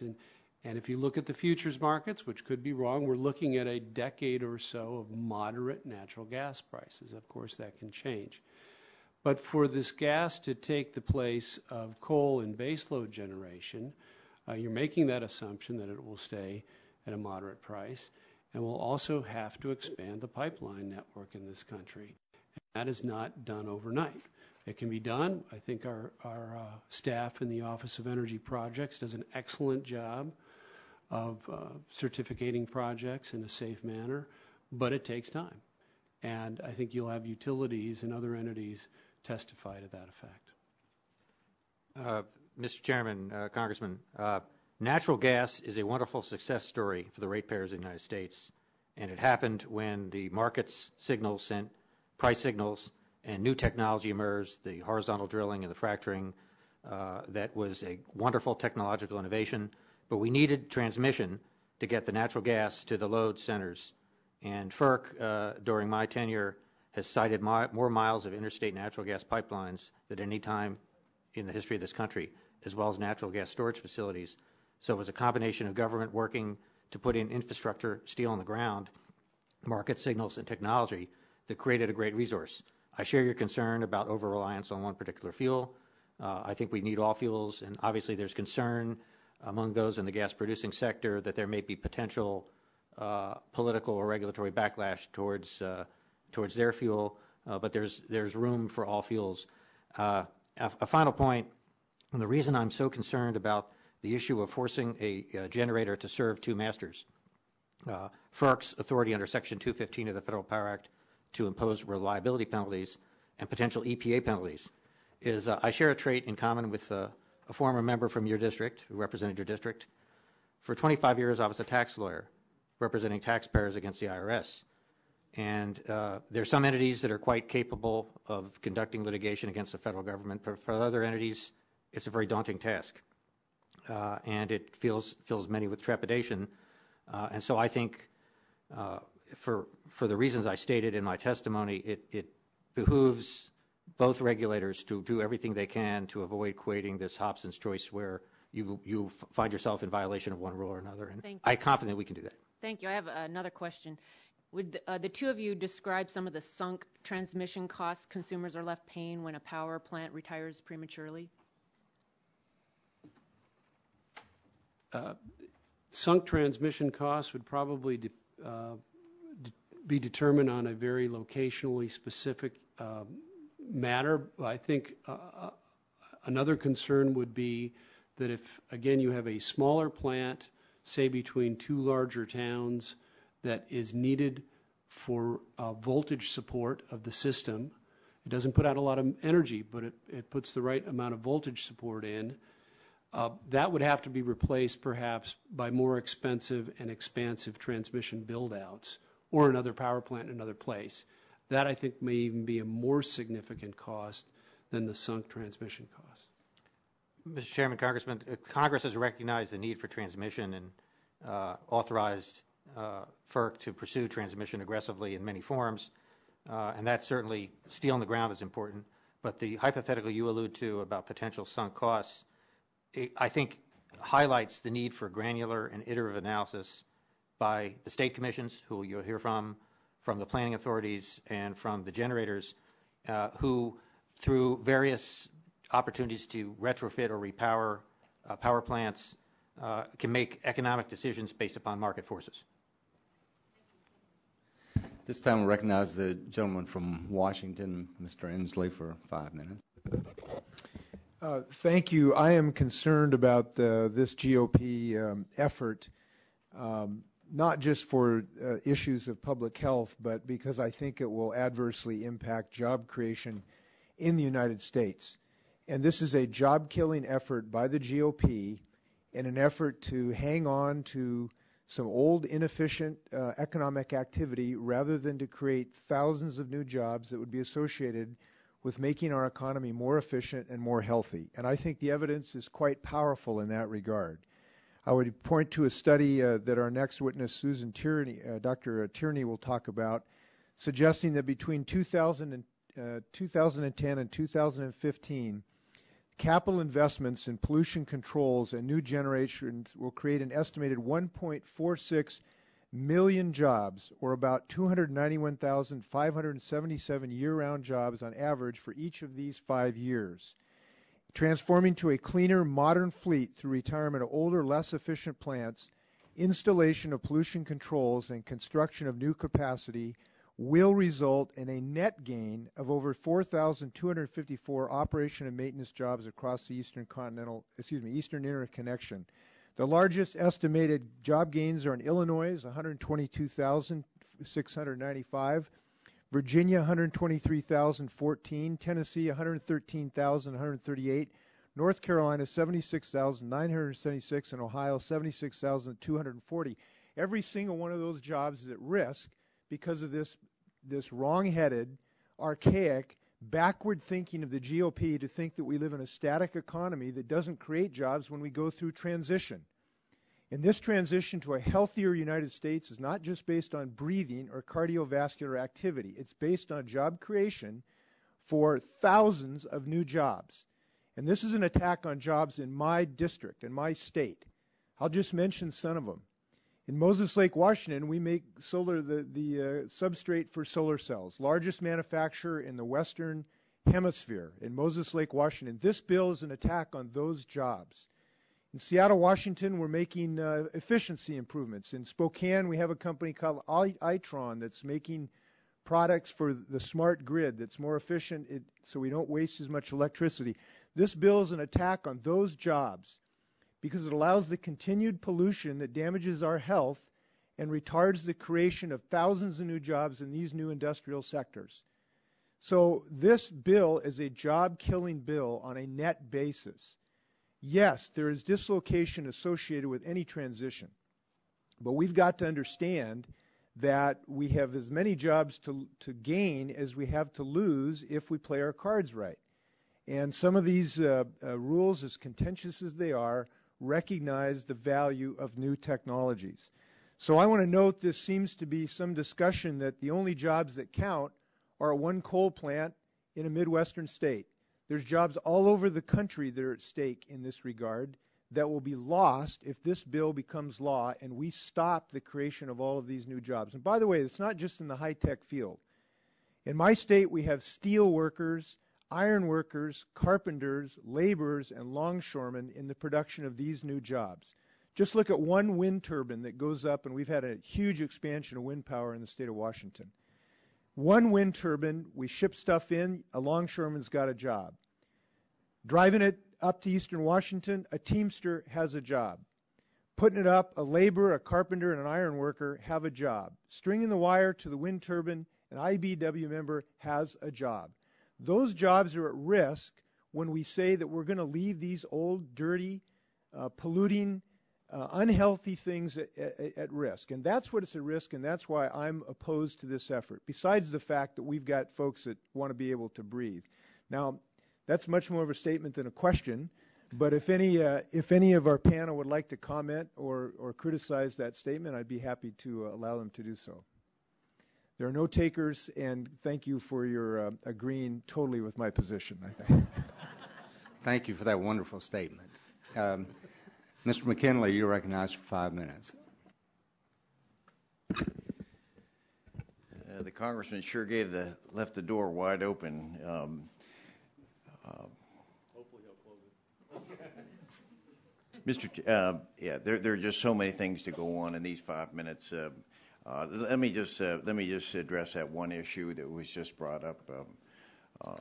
I think it was Gina McCarthy was here just last week at his panel, and that question was raised to her. That very study, I think, that he's referring to, that talked about 1.5 new jobs for every $1 million in environmental pollution controls put in effect. And she was asked about that, and she repudiated the study. Said that was done independently, and it doesn't wash. We used the example of a sawmill plant that during that it was under the Boiler Act that it's going to cost them $6 million, and we asked her if she were going to create 9 jobs. If that was going to create 9 jobs, and she just laughed. She said that's the silliness of some of this. Some of these reports that come out, they don't create new jobs, they destroy jobs. And as far as the IBEW, it's my understanding, I've got correspondence from them that they oppose a lot of these. Even though it does create short-term construction jobs, they understand the long-term impact of higher utility bills, what it's going to do to the American economy if we do place all these and raise our utility bills as a result of it. It's one of the things we have very effectively. We have powerhouses throughout West Virginia, very effective with AEP, First Energy. These are some of the leaders in the nation in what they've done in producing it at very effective power. But my question back to the chairman, Mr. Wellingford, has to do with it's my understanding. I'm just 8 months into this job, and I saw the criticism. It absolutely is accurate that there is a mindset here in Congress that I've come to understand attacking coal. Coal is the backbone of West Virginia, and it's crucial. But it wasn't until I came to Congress, Mr. Chairman, that I realized how much there was this attack on coal. And what I saw was the power plants were not shutting down. These powerhouses were not shutting down until the EPA started raising the regulations. They were meeting the standards currently, but then when they raised the standards, these powerhouses started saying maybe they're going to shut down. There have been announcements of 3 to 5 plants in West Virginia going to shut down because of these regulations. But they were meeting the current standards until the new standard came into effect. And a new standard at a time when we have no jobs created whatsoever last month. 14 million people out of work. I think that's all that we're asking for. Is this the time to be implementing new standards? So my question to you is, if it comes down to health issues, saving a person's health or saving a person's job, what would you recommend? Specifically. Thank you for that question, Congressman McKinley. It's not my purview to recommend either. My purview is to recommend that we have a more efficient electric system, and that markets in this country, I think we can rely on markets in this country to determine how that electric system should operate. And so what I advocate is that we do everything we can to make sure that those markets are structured properly and they're not jerry-rigged. If we can structure a market properly, that means we need to incorporate all the costs of a particular product in that market.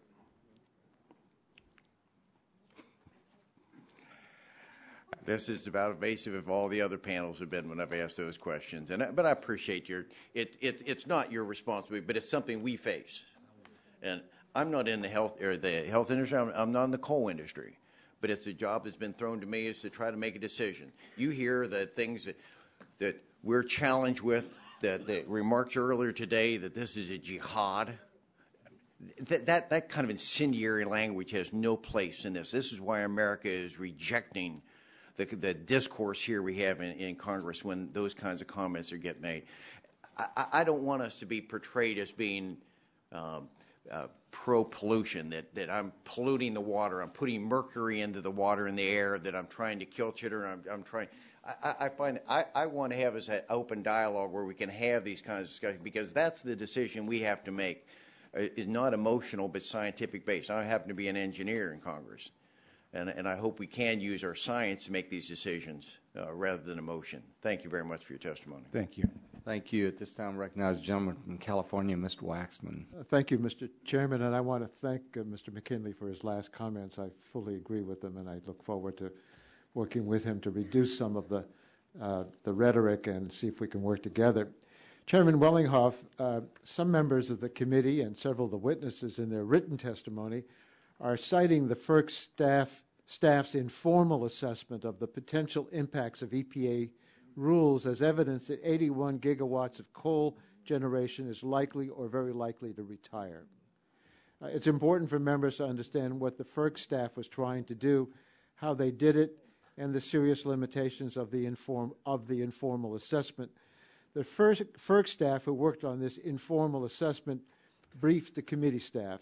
They told our staff that the informal assessment was intended as a back-of-the-envelope calculation to produce a ballpark estimate of potential retirements that could result from EPA's rules. They said it was never intended as information for the FERC commissioners or to be relied on for decision-making. Chairman Wellinghoff, does this description match your understanding? It does, and I actually mentioned earlier that number should in no way be used as a planning number. The planning determinations will be those that will be ultimately done by the planning authorities, and so all the range of numbers that we have thrown out here and floating around out here are really irrelevant. What's really relevant is the actual work that each planning authority will do, and you'll hear from a couple of them in the next panel. The actual work that the planning authorities will do, and they do on an ongoing basis. It's not that they're going to start it all of a sudden because the EPA has done this. They've been doing it for years and years and years. We've now put in place some rules that actually require them to incorporate into those planning activities considerations of things like federal and state regulations that, in fact, could impact their planning. Mm-hmm. So, and many of them have been doing it already, despite our rules, but we wanted to make sure that it was something that was actually being done. And so we've given them that tool, and they're now, I expect fully that they will use it. So I appreciate you're putting that in perspective. The FERC staff started this project in the summer of 2010 before EPA had proposed or finalized certain rules. So the FERC staff made assumptions about what the EPA rules would require. Chairman Wellinghoff, did these assumptions turn out to be accurate? No, they weren't accurate. Okay. For example, FERC staff assumed that EPA would require closed-loop cooling systems under one rule, but EPA's proposed rule did not require this approach. FERC staff explained how they actually did their assessment. They relied on publicly available information about existing coal plants. They came up with factors they thought could affect the cost of compliance at these plants and then assigned those factors subjective weights. For example, if a plant had no mercury controls, that was worth 0.2 of a point. If it was an anti-coal state, whatever that means, it got another 0.1 of a point. The FERC staff told our staff that this weighting was, quote, completely arbitrary, end quote. Then the staff added up all of the weighted factors that apply to a plant and placed the plant in a category such as very likely or unlikely to retire. The total scores that would lead a plant to be placed in one of these categories was just arbitrarily made up. This description isn't meant as a criticism. The staff was just trying to do a back-of-the-envelope estimate. Mr. Wellinghoff, is this your understanding of how the FERC staff did their informal assessment? They did, and I do want to make clear it had nothing to do with the level of competency of my staff. They used the information that they had at the time to do a very informal assessment, to start discussions with EPA, so then EPA could be better informed about who they needed to talk to in more specificity, that is the planning authorities, with respect to the potential impacts of what they were doing. Mm-hmm. The first time they did this assessment in July 2010, the estimate was that 81 gigawatts of coal generation were likely or very likely to retire. But as the staff obtained more information about what EPA's rules actually required, later calculations produced lower estimates. In October 2010, the estimate was down to 72 gigawatts. By early 2011, the estimate had dropped to between 54 and 59 gigawatts of likely or very likely retirements. Isn't that right, Mr. Wellington? That's correct. Actually, the February 2011 range is 54 to 59 gigawatts. Again, these are... Let me just, because I haven't run out of time, even for these lower estimates, there was no estimated time frame for retirements. FERC staff never examined how the industry could compensate for any retirements with new generation capacity, retrofits, demand response, or energy efficiency measures.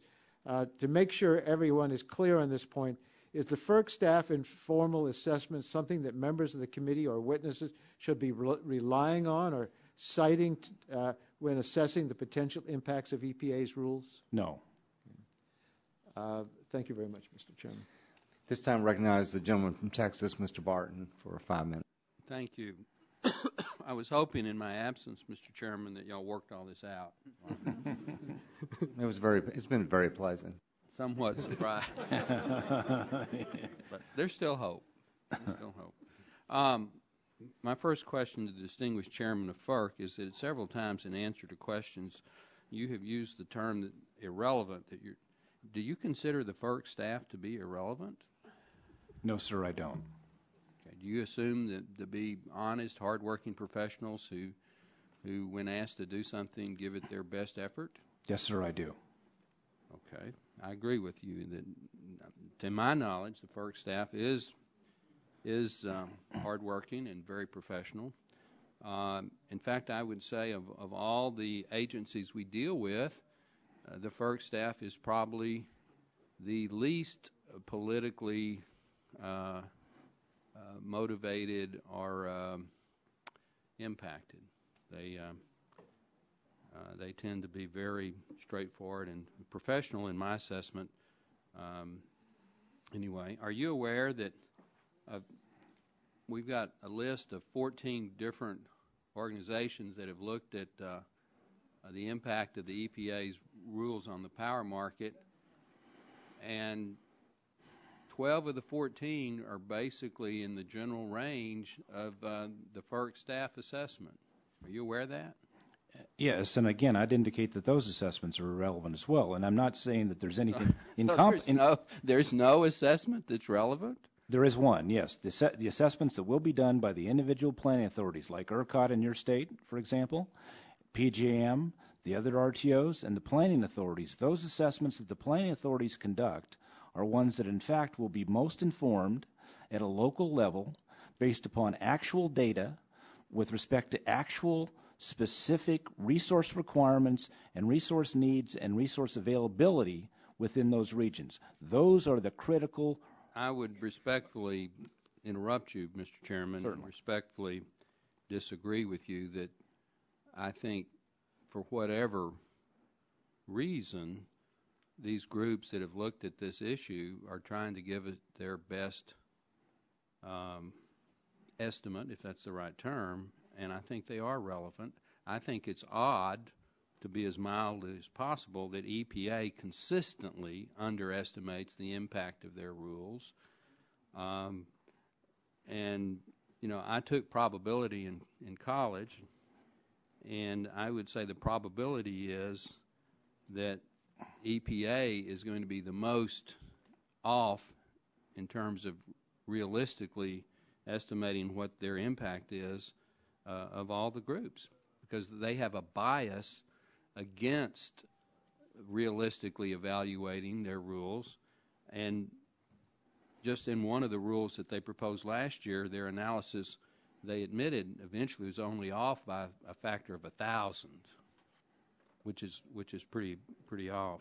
I want to ask Mr. Moeller, Commissioner Moeller, if you share the chairman's assessment about the irrelevancy of these estimates.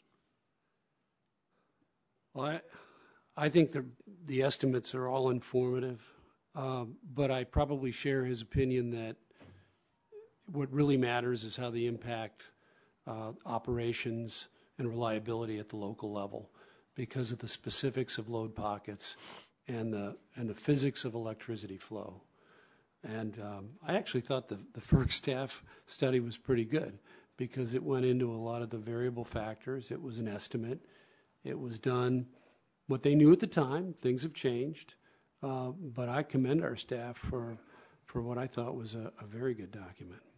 I've only got about a minute. My last question, again, back to our distinguished chairman. You state in the letter that you think your organization lacks the data and the tools to fully assess the reliability impact of EPA regulation. What additional tools and data would you need, in your opinion, for the FERC to have that ability? Well, we would have to have the capability of the modeling that is done by all the regional planning authorities, and their modeling is extremely extensive with very sophisticated computer models and lots of computer equipment. PJM alone has 500 employees, I believe, and that's just one planning authority in and of itself. So, again, we are not a central planner. We're not set up to be a central planner, and to do that would take a great deal of appropriations from this Congress that I don't think they really want to do. I think time's expired, but is there any reason then that the FERC couldn't send a letter or make a request of the folks that have this modeling capability? If you gave them the data sets, that they couldn't do the modeling and report back to you? Is that allowed or not allowed? No, they have the data sets. We don't have it. They have it. They do the modeling already all the time. And you'll hear from two of them. You'll hear from ERCOT and PJM in your next panel. So if the FERC staff, under the direction of the Commission, were to request certain models be run, then you have the authority to do that, and they would have to comply. Is that correct? We could ask them to do modeling. That's correct. Okay. I've got some other questions. If I could have one non-related question. Just the former chairman of the FERC, Mr. Kelleher, called me this week, and the Department of Energy is floating an idea to delegate its authority under the Energy Policy Act to do transmission siting. Under current law, the DOE has to determine the corridor, but once the DOE determines that it is a high priority, high impact corridor, then the FERC can put together a plan to site transmission. There was a court case in Virginia that invalidated, or at least called into question, the ability of the Department of Energy to site these corridors, and the current secretary is considering delegating his authority under the Energy Policy Act to the FERC. Do you have a position on that, Chairman? Yes, Mr. Barton. I think actually that would be an appropriate delegation. I think it would, in fact, make the current statute work more efficiently, ultimately. Do all the commissioners share the chairman's position on that? Congressman, I favor the proposal generally, but I had a little bit of an issue with the dual siting track that was part of the details. So generally, yes. Some of the specifics I don't fully I'll follow up with that. Thank you, Mr. Chairman, because I'm the author of that section, and I've been asked to take a position on it, and I see both sides of it. So I appreciate the information. Mr. Olson, you're recognized for 5 minutes. I thank the chair, and thanks to all the witnesses for coming today, for giving us your expertise and your time. And we're in the home stretch here, so I'll get my 5 minutes done here. My first question is for you, Mr. Moeller, and this may be an understatement, but you seem to view FERC's role in addressing potential impacts of EPA regulations on electric reliability very differently from Mr. Wellinghoff and some of your colleagues at FERC. You note in your testimony that legislation clarifying the role of EPA and FERC in the event of a conflict over air policy and electric reliability could be helpful. And my colleague, Mr. Shimkus, show this graph, which illustrates the disparity between EPA and all the other groups that predicting are taking a look at that, the capacity loss resulting from EPA's power sector rules. And I know this is a small graph here, but y'all can see this little green line here, the very small one is what EPA's predictions are. FERC is right here, the first line. That's a big disparity. My question is there a conflict between FERC and EPA over any of EPA's new rules affecting utility companies? Well, Congressman, I haven't been involved in all the discussions. There has been staff discussions. Some of the individual commissioners have met with officials from EPA. I've had one such meeting, and I've called for a more open process so that we can discuss the ramifications from a reliability perspective of these rules. Because there are a number of them, the timelines differ. They will affect different markets differently. For instance, in a Texas market where it's a competitive market, the costs to, say, retrofit a plant cannot be passed on to ratepayers. They have to be absorbed by shareholders. In another area of the country that's vertically integrated, those costs can be passed on. That's going to make a difference as to the investment decision involved as to whether to keep a plant or not. And I just think that the level of detail and the complexity of this nation's electric system calls for a more open process to determine some of the ramifications of these rules. Thank you for the answer. Just kind of follow up on that question, and this will be for all the commissioners. I posed this question to Mr. Joseph McClellan of FERC during his testimony here on May 31st on the grid reliability and infrastructure defense, but he was unable to give me an accurate answer, so I'll ask again. But I want to just preface it, but since that time, I visited the power plant in the district I represent, the Energy WA Parish plant there outside of Needville, Texas. It's one of the largest power generations plants in the country, the largest one in Texas, obviously. It has 4 coal generating units, 4 natural gas generating units. And when I was out there talking about them, about some of the problems we could face in Texas in the future with this drought, it looks like we have the La Nina effect, and extended heat waves. And I talked to them about we got the fastest growing population in America. I asked them if they have some plans to cover the generation capacity that they might have to cover. And they do say that they've kind of mothballed 2 plants there in Texas, 2 coal-burning plants, that they could bring up online in a couple of weeks if so needed. My question is, if FERC had to require an order a generating unit to operate for liability purposes, and doing so would result in the unit exceeding environmental permit limit, would FERC indemnify the unit operator from any and all agency action or private citizen lawsuit liability? And Commissioner LaFleur, you're first, ma'am. I don't believe we would indemnify, but I think that we would try to work out in advance with the other agencies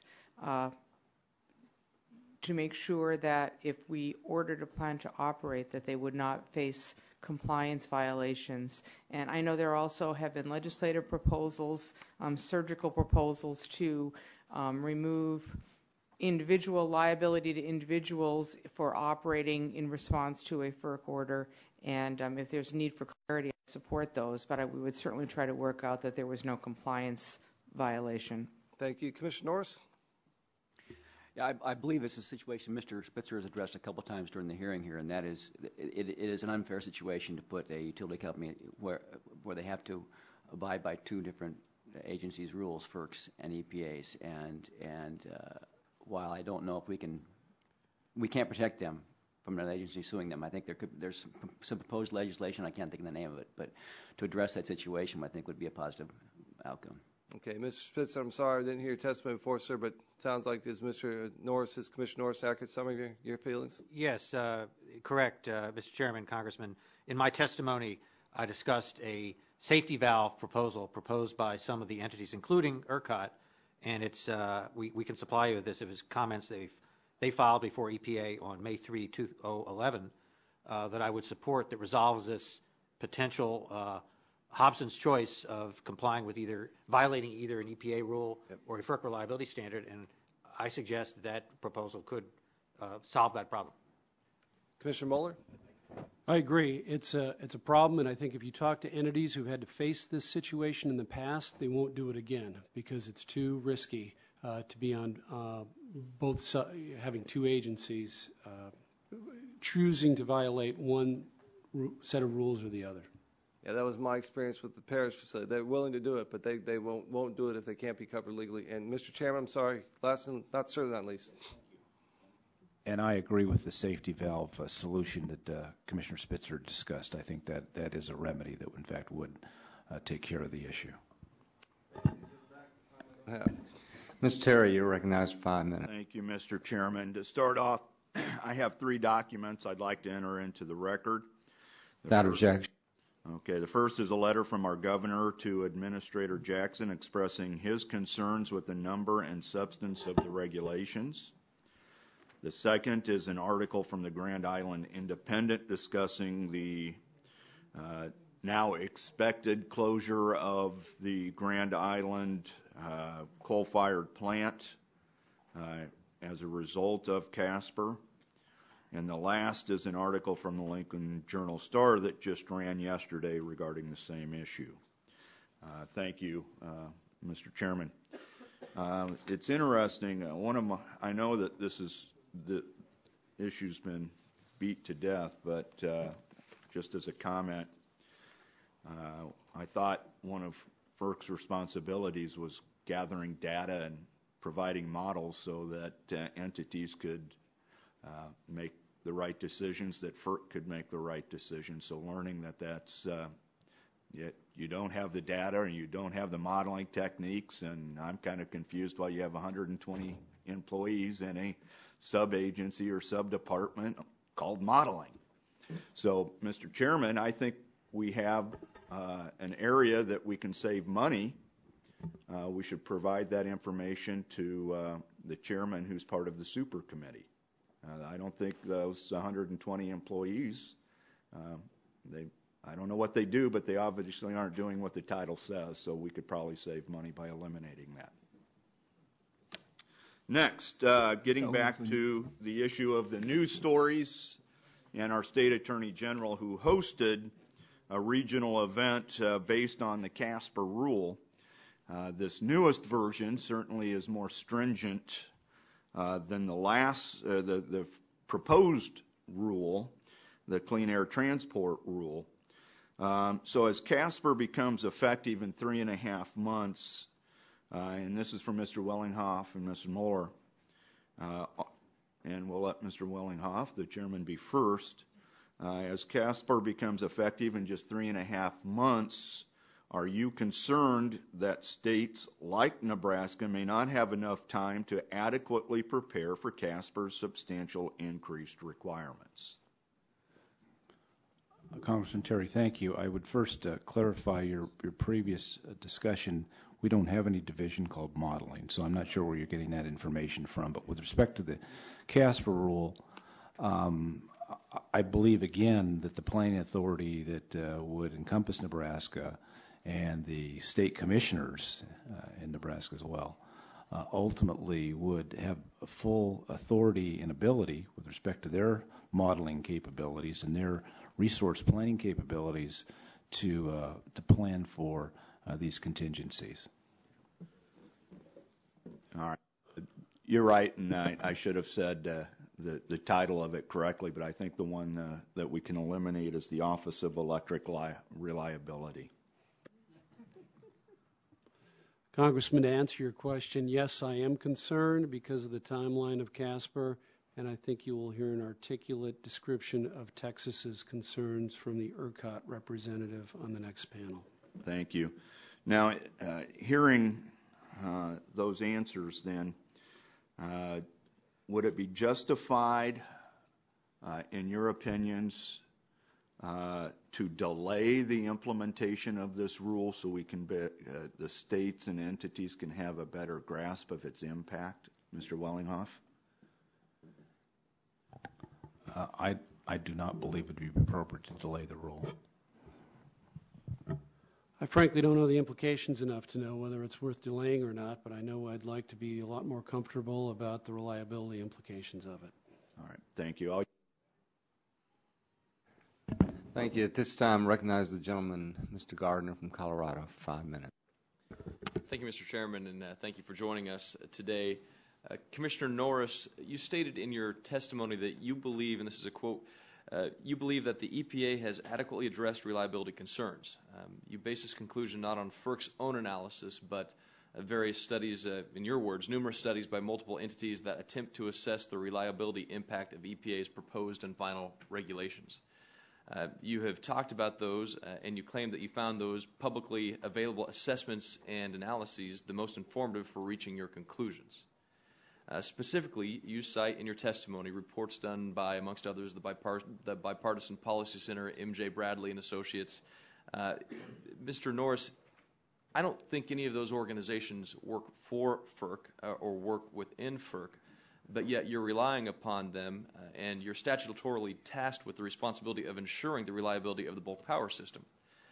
Do you believe, do you agree with members of this committee that perhaps FERC should be, that we should be concerned that a commissioner of FERC, the agency that has a prominent role in ensuring reliability of the grid, is basing conclusions with respect to EPA's power sector rules on reports completed not by FERC, but by outside interest groups with zero accountability to FERC or the American people? Let me start with saying I think those reports and the FERC study are all relevant. Because I think they told us some consistent feedback on looking at the situation. One is that there is not likely to be a resource adequacy problem nationwide. We have supplies, or we can build supplies, or build generation in time to address the overall generation needs of this country. I think that's consistent throughout all those reports.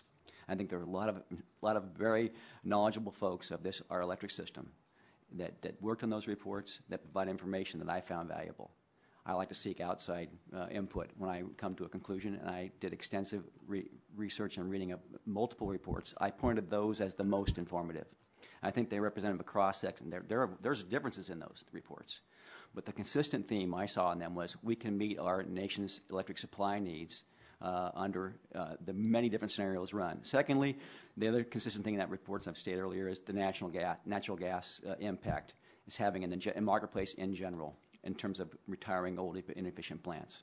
So, yes, I rely on those reports, and I will continue to rely on those and other knowledgeable reports about how the proposed EP rules may impact our system. Do you think it's wise to rely on outside reports so heavily, though? Well, I probably erred in not putting our own report in there because I read that extensively as well. Yes. Okay. And a question based on Ms. LaFleur's testimony. She stated that in her third paragraph of her opening statement, although not all of these regulations are final, I believe it's important to consider them as a package when assessing their potential effect on reliability. Talking about the effect of the rules together. There's been legislation introduced in Congress that talks about the effect of EPA regulations on energy costs and prices. Do you think that those ought to be looked at together as well, in addition to reliability, what it does for cost? And Mr. Mueller, I'll start with you. Well, it's kind of society's choice as to the costs of health regulations versus the increases in electricity prices. But I think most studies would indicate that prices are going to rise, and there's a variety of studies as to how much they'll rise in different areas depending on how dependent they are on certain fuels, particularly coal. But we have a mechanism to look at the cost cumulatively, as Ms. LaFleur says, on reliability, just as we do on reliability that she's suggesting that we do. Yes. Mr. Spitzer? Mr. Chairman, Congressman, my view, and this goes back to my service in the state legislature and at the state commission and now at FERC, is government's about balancing competing interests, and you have air quality, health issues balanced against the costs, and the Congress doubtless considers that, as does EPA, as do the state commissions. In the narrow issue of reliability, that's why the aggregate numbers certainly have an impact on wholesale power prices. But there are many other variables with wholesale power. The natural gas revolution that I discussed earlier, concern over nuclear power in the wake of Fukushima may have an impact on our fuel supply. Should we, though, have a system in place that takes a look at the cost of regulations comprehensively, cumulatively, as they are added to our energy sector? I hope this is not gratuitous, but I think government at all levels has an obligation to continually revisit the circumstances which change over time, FERC has a serious mission, and we're all five of us very serious about the authority granted by Congress in 2005 in Section 215 of the Federal Power Act, which is why we're so zealous with regard to our space in terms of the reliability. Yeah, Ms. LaFleur, would you take that same approach that you take on reliability to the cost that regulations have on energy production? Well, the point of my comment, I think, was that the only way to really assess reliability is at the local level. My former Massachusetts fellow citizen in this body, Tip O'Neill, said all politics is local. I would say all reliability is local. So in order for a plan to decide whether to stay open, they can't just look at MACT. They have to look at the transport rule, and they have to look at the cost of retrofitting totally.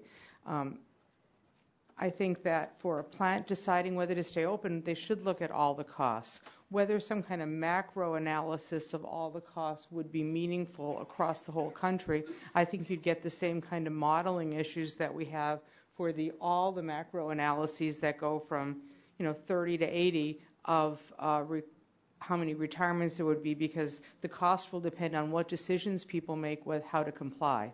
So I'm not sure I think a big macro cost number is going to be meaningful, but I think the individual units have to look at the costs. Gentlemen's time has expired. Recognize Mr. Markey for 5 minutes. Thank you, Mr. Chairman. Mr. Chairman, thank you all for being here.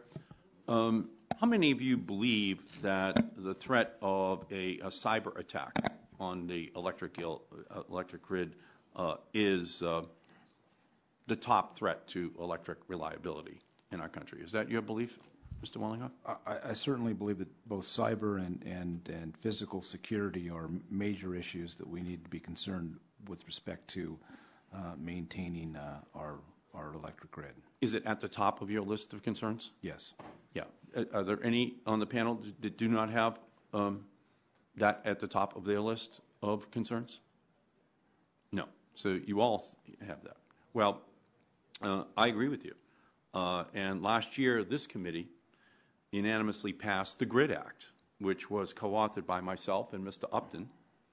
And that bill gave the FERC the authority to quickly issue grid security orders or rules if vulnerabilities have not been adequately addressed through existing reliability standards or other industry efforts.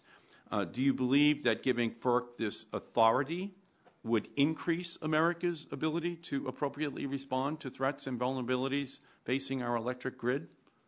Mr. Chairman? Yes, I do, Mr. Markey. Yes and no, each member? I've come around to support FERC having more authority. Thank you. Yes? Yes, sir. Yes, Congressman. Yes? Yes, I'd give you a little bit more if you'd take it. Very briefly. Okay.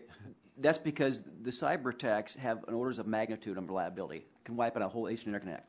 We're talking about in this situation, very localized reliability situations, we currently have the tools to deal with. But we need the tool you're talking about to deal with cybersecurity. And the FERC needs that authority. Do you all agree with that? Yes. Okay, yes. Yes, I do.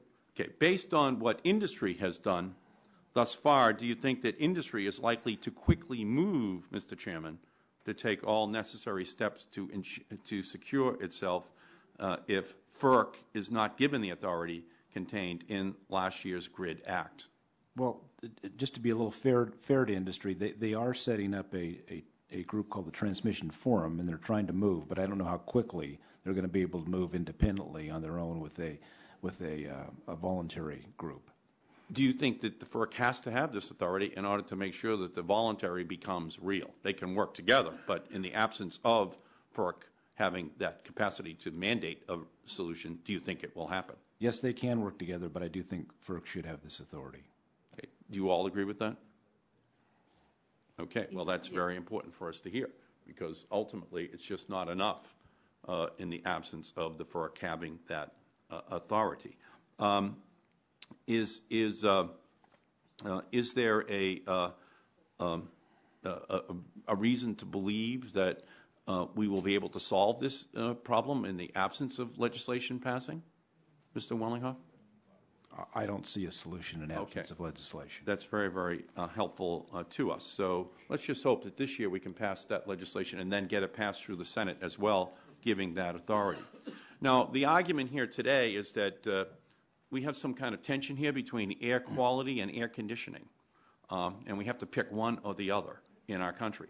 But let's focus here on the fact that there are already 13 states, Connecticut, New Jersey, Delaware, Illinois, Massachusetts, Maryland, Michigan, Minnesota, Montana, New York, Oregon, Utah, and Wisconsin, who have already required their coal-fired plants to remove as much or more of their mercury emissions as has been proposed by the federal level, at the federal level by the EPA. And about 70% of coal-fired boilers that submitted data to EPA already meet the standards for particulate matter and hydrochloric acid. So it seems that this is possible. In fact, one example, Illinois receives 46% of its electricity from its 31 coal-fired power plants and has also reduced its mercury emissions by 90%, a level more stringent than EPA's proposal. Chairman Wellinghoff, have there been any reliability problems in Illinois due to their efforts to take the poison out of the air? To my knowledge, there have not been, and I assume that's because the planning authority that encompasses Illinois has taken this into account when they've done planning. Thank you. Now, Massachusetts required an 85% reduction in mercury emissions in 2008, a level that is also more stringent than EPA's proposal. Were utilities in Massachusetts able to keep the lights on even though this standard was being met? Commissioner LaFleur. Yes, they were, and there is an example in Massachusetts of a plant that they're planning to close right now through gradual planning and transmission reinforcement to just the kind of replacement for old plants that we're talking about. Yeah, the technology is there. It can be installed in an affordable way. Health gets protected. Air conditioning gets protected. All we have here are a certain small number of utilities that are in a sit-down strike against technological progress. We should just continue to keep that in mind. Thank you, Mr. Chairman. This time, recognize the gentleman, Mr. Walden from Oregon. Thank you very much, Mr. Chairman. I want to follow up on what my colleague and friend from Massachusetts was just talking about because he referenced Oregon. And in the case of the lone coal plant in Oregon, the cost to ratepayers was going to be roughly $520 million. So instead, they're closing down that plant over a 10-year frame and will replace it with either 2 natural gas plants or some other alternative.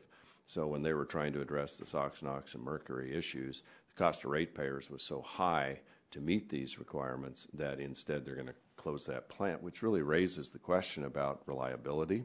And in Section 215 of the Federal Power Act, FERC permits FERC to direct NERC to conduct periodic assessments of the reliability and adequacy of the bulk power system in North America. And I think what we're trying to get at here, at least I am, is just as we make policy and watch policy being made, do we have a good basis of information upon which to make our decisions?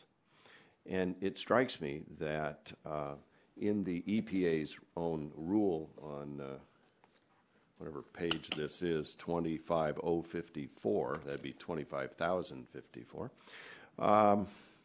it says it is EPA's understanding that FERC and DOE will work with entities whose responsibility is to ensure an affordable, reliable supply of electricity, including state PUCs, RTOs, the NERC to share information and encourage them to begin planning for compliance and reliability as early as possible. This effort to identify and respond to any projected local and regional reliability concerns will inform decisions about the timing of the retirements and other compliance strategies to ensure energy reliability, which is what we all want.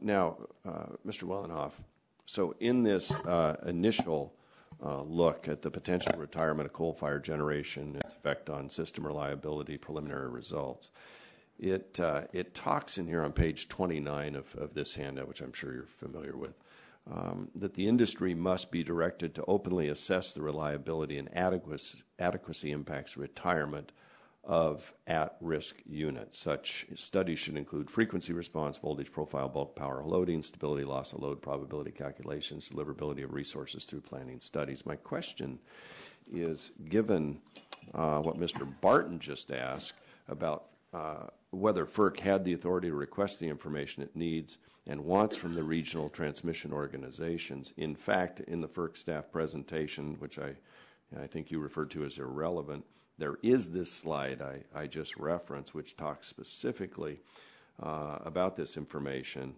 Have you solicited that information?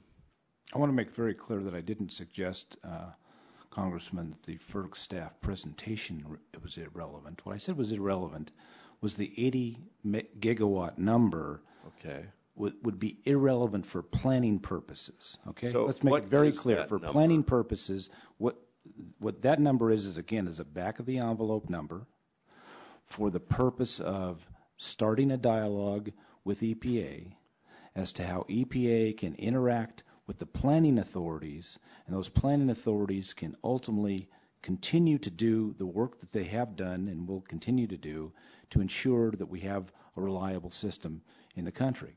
With respect to all those parameters that you referenced in that particular presentation, those planning authorities, in fact, have been directed by FERC to engage in those activities under our Order 890 and under Order 1000. So we've specifically, with respect to those orders, ensured that the planning authorities related to these EPA rules? Yeah, in fact, in Order 1000, we very specifically say that they must consider both federal and state public policies, which would include the EPA rules. So yes, we absolutely have done that in Order 1000. So you've asked for information, all these points related to these rules? We haven't asked for information. We've directed them to, in fact, incorporate that information into their planning processes to ultimately conduct their planning processes that, in fact, when they conduct those planning processes, take account for things like the EPA rules. Right. So let me try and understand this. So I would think FERC would play a more direct role in this. We don't do central planning, and we don't do planning. It's not our function. You haven't given us that function. We are not planners. The planners are the specific regional planning authorities. So what have was the tools, purpose of this have the models, report? and have the capability to do it. What was the purpose of this preliminary report? The purpose of the preliminary report was to start the dialogue with EPA with respect to informing them of the planning activities that the planners conduct and ensure that that planning activity was one that could be well informed by what's happened the since EPA May? rules. What has happened since May? Yeah, why would we're continuing the dialogue with EPA. What's happened is that we are directing EPA to, in fact, interface directly with the planning authorities like PJM, like ERCOT, and others, and to provide them all the data that EPA has to help those planning authorities have an adequate handle on what they need to do their job to ensure reliability in this country. But I thought your testimony said you'd basically stop that effort in May. We haven't stopped the effort of talking to EPA, no. All right, my time has expired, Mr. Chairman. I think everyone's had the opportunity to ask questions, and I want to thank the commissioners for taking time to be with us this morning. I know it's been a rather lengthy session, and next time you come, we'll try to be a little bit more intense than we were this time. Mr. Chairman, yes. Mr. Chairman, it seems to me that, and I want to say this in the presence of the commissioners here, that this subcommittee should hold a hearing on the cross-state air pollution rules specifically. We have not done so yet, and I believe that the conversations that we've heard today really merits such a hearing, and I would just ask on the record that we do conduct a hearing on the cross-state air pollution rule. Well, thank you very much. Mr. Chairman, yes. Can I just, because I've got a conflict going here on an answer, could I ask just, sure. Ms. Wellinghoff, in your submission back to the subcommittee on a question that was asked about continuing communications, your answer, and I'm quoting here, is other than the discussion between Assistant Administrator McCarthy and I on August 26, which was described in supplemental responses to the committee's May 9th information request, communications between FERC staff and EPA staff have not been ongoing. That's your answer to our question. Now, that's not been ongoing. That's true, but that doesn't mean they're not continuing. I mean, I got to get a Webster's in the sense here. that period of time that we discussed there was nothing happened there in that particular period of time. I had a conversation with Lisa Jackson yesterday. I mean, we continue to have discussions all the time. Wow. Okay, so I got to look up ongoing versus continuing. Yeah. I'm confused. Because we understand, based on your written answer here, that staff have not been ongoing. Conversations have not been ongoing. Communications between FERC staff and EPA staff have not been ongoing, is your written response Congressman, here. perhaps that was a poor choice of words. It meant in that interim period of time, there were no other meetings. That's simply all that meant. I'm also going to enter into the record, without any objections, a statement for the North American Electric Reliability Corporation, who would want to testify, but they were unable to do so, so they submitted their testimony for the record. And once again, thank you all very much for being with us. It's always a great pleasure to have the entire commission here, and we look forward to continued dialogue with you as we move forward. So thank you. This time I'd like to call up the second panel, the Honorable Jeff Davis, who's the Commissioner of the Missouri Public Service Commission, the Honorable Stan Wise, who's Commissioner of the Georgia Public Service Commission, the Honorable John McKinney, Commissioner of West Virginia Public Service Commission, and Mr. H.B. Doggett, President and CEO, Electric Reliability Council of Texas, and then the Honorable Mark Shurtleff, Attorney General of Utah, Mr. John Hanger, President and CEO, Hanger Consulting, and Ms. Sue Tierney, Managing Principal of the Analysis Group. So if you all would take a seat.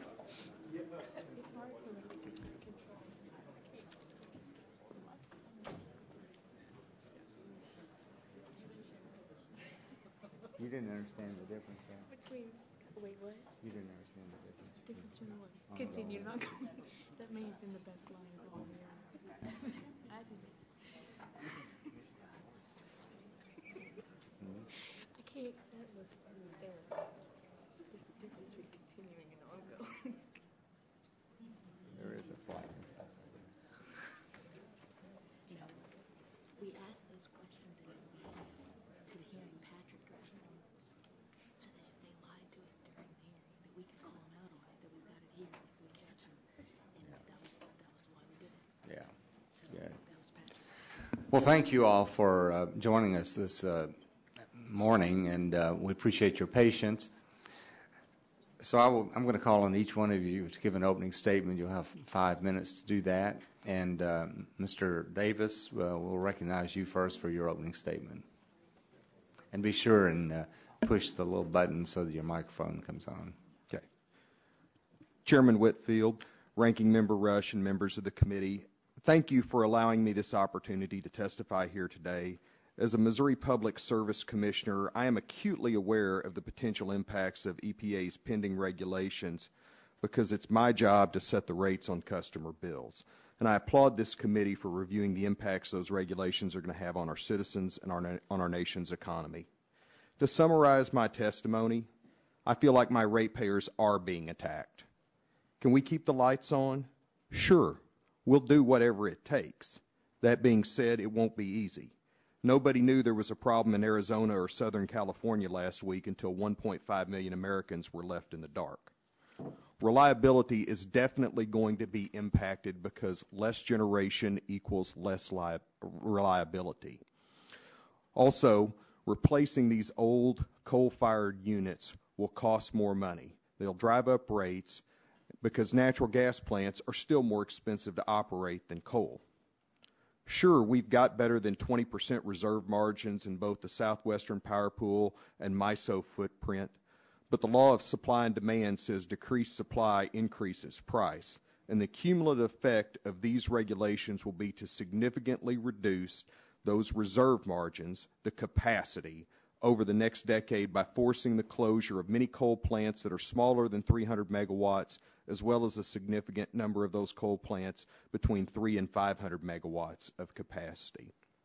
To put this in perspective, in Missouri, I have almost 600,000 households, 1.5 million people approximately, that make less than $25,000 per year. That's according to the U.S. Census Statistical Abstract.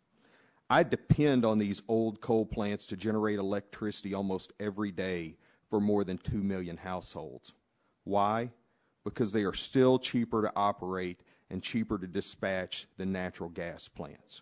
Replacing them with renewables creates more of a reliability problem and replacing them with gas will undoubtedly lead us back to the gas affordability crisis that we've faced 2 or 3 times in the last decade. I submit to you that if you want the price of natural gas to go back up, all we have to do is have our utilities plan and build resources based on the premise that natural gas will be cheap and plentiful for the next 10, 20, or 30 years. And that's where we're headed. From a transmission perspective, by forcing the closure of a coal plant or small clusters of coal plants, these regulations are going to create pockets on the grid that have an increased risk of reliability issues because the grid was designed and built on the premise that those plants are going to be there providing voltage support to satisfy local load requirements throughout the country. I haven't plotted out where these plants are on a map, but I can assure you that the absence of these plants will change the power of the grid on the grid, flow of power on the grid, and create reliability issues in some areas. Turning to the actual effect of the EPA regulations on my state, these costs are going to be a significant burden. We all like clean air, but the people I have need jobs. For example, the scrubbers used to remove particulates and gases cost anywhere between $250 to $300 million per unit. We just spent $528.1 million to retrofit one coal plant to put scrubbers on. EPA's got more than a dozen regulations that are currently working their way through the pipeline. When you figure a 10% return on that investment, gross that number up for taxes and amortize the costs over 30 years, it's ultimately going to cost my ratepayers approximately $1 billion. If you assume that utility has 1.2 million customers and divide the costs out on a per customer basis, you're looking at close to $1,000 per customer over the next 30 years. It's that cost to a residential consumer as well as the impact it'll have on small business and industry that I'm concerned about. In Missouri this year already, we've had an estimated 26 heat-related deaths this year. 18 are still pending a final determination. In some cases, and in certainly past cases, there was evidence that those customers actually had functioning air conditioners. They just weren't using them because in all likelihood they were afraid they couldn't pay their bills. And in all honesty and in conclusion, I'm just not sure how much more of this help my ratepayers can afford. Thank you, Mr. Davis. Mr. Wise, you're recognized for 5 minutes. Thank you, Mr. Chairman. Thank you, Ranking Member Rush. My name is Stan Wise. I'm a publicly elected commissioner of the Georgia Public Service Commission, and I currently serve as its chairman. As a utility regulator, I'm responsible for ensuring that retail electricity customers in Georgia receive reasonably priced and reliable electric service. And like the rest of the United States economy, the economy of Georgia has suffered, and unemployment rates are above the national average. I worry that the cost and the reliability impacts of the new environmental rules will only further slow our recovery and cost jobs. During most of the last 10 years, Georgia was growing, and we added 1.5 million new residents. Electricity generation increased by 40%, and job growth increased by $140,000. At the same time, Georgia has been active in addressing power plant emissions with significant reductions, including mercury, through the state rules with reasonable compliance schedules. The cost of these emission reductions are already borne by the citizens of the state of Georgia. Customers of Georgian Power see an environmental line item on their bills currently averaging over $7 a month for household customers. My two principal concerns with this fleet of new regulations are this. First, I'm concerned that there has been no comprehensive study by the EPA to assess the impact of all of these rules on the price of electricity, on jobs, on the reliability of supply, and the overall economy in our state. EPA only evaluates each rule in isolation, that is, the impact of one rule independent of all other regulatory actions. This is a very real issue for me because my commission and Georgia utilities must consider the effect of all regulations in deciding how to comply cost effectively while maintaining reliability. The EPA has not looked at these regulations in a comprehensive manner. Independent groups have examined the rules, and they report double-digit increases in electricity rates over the next 10 years, job losses in the Southeast in the hundreds of thousands, and single-digit reserve margins.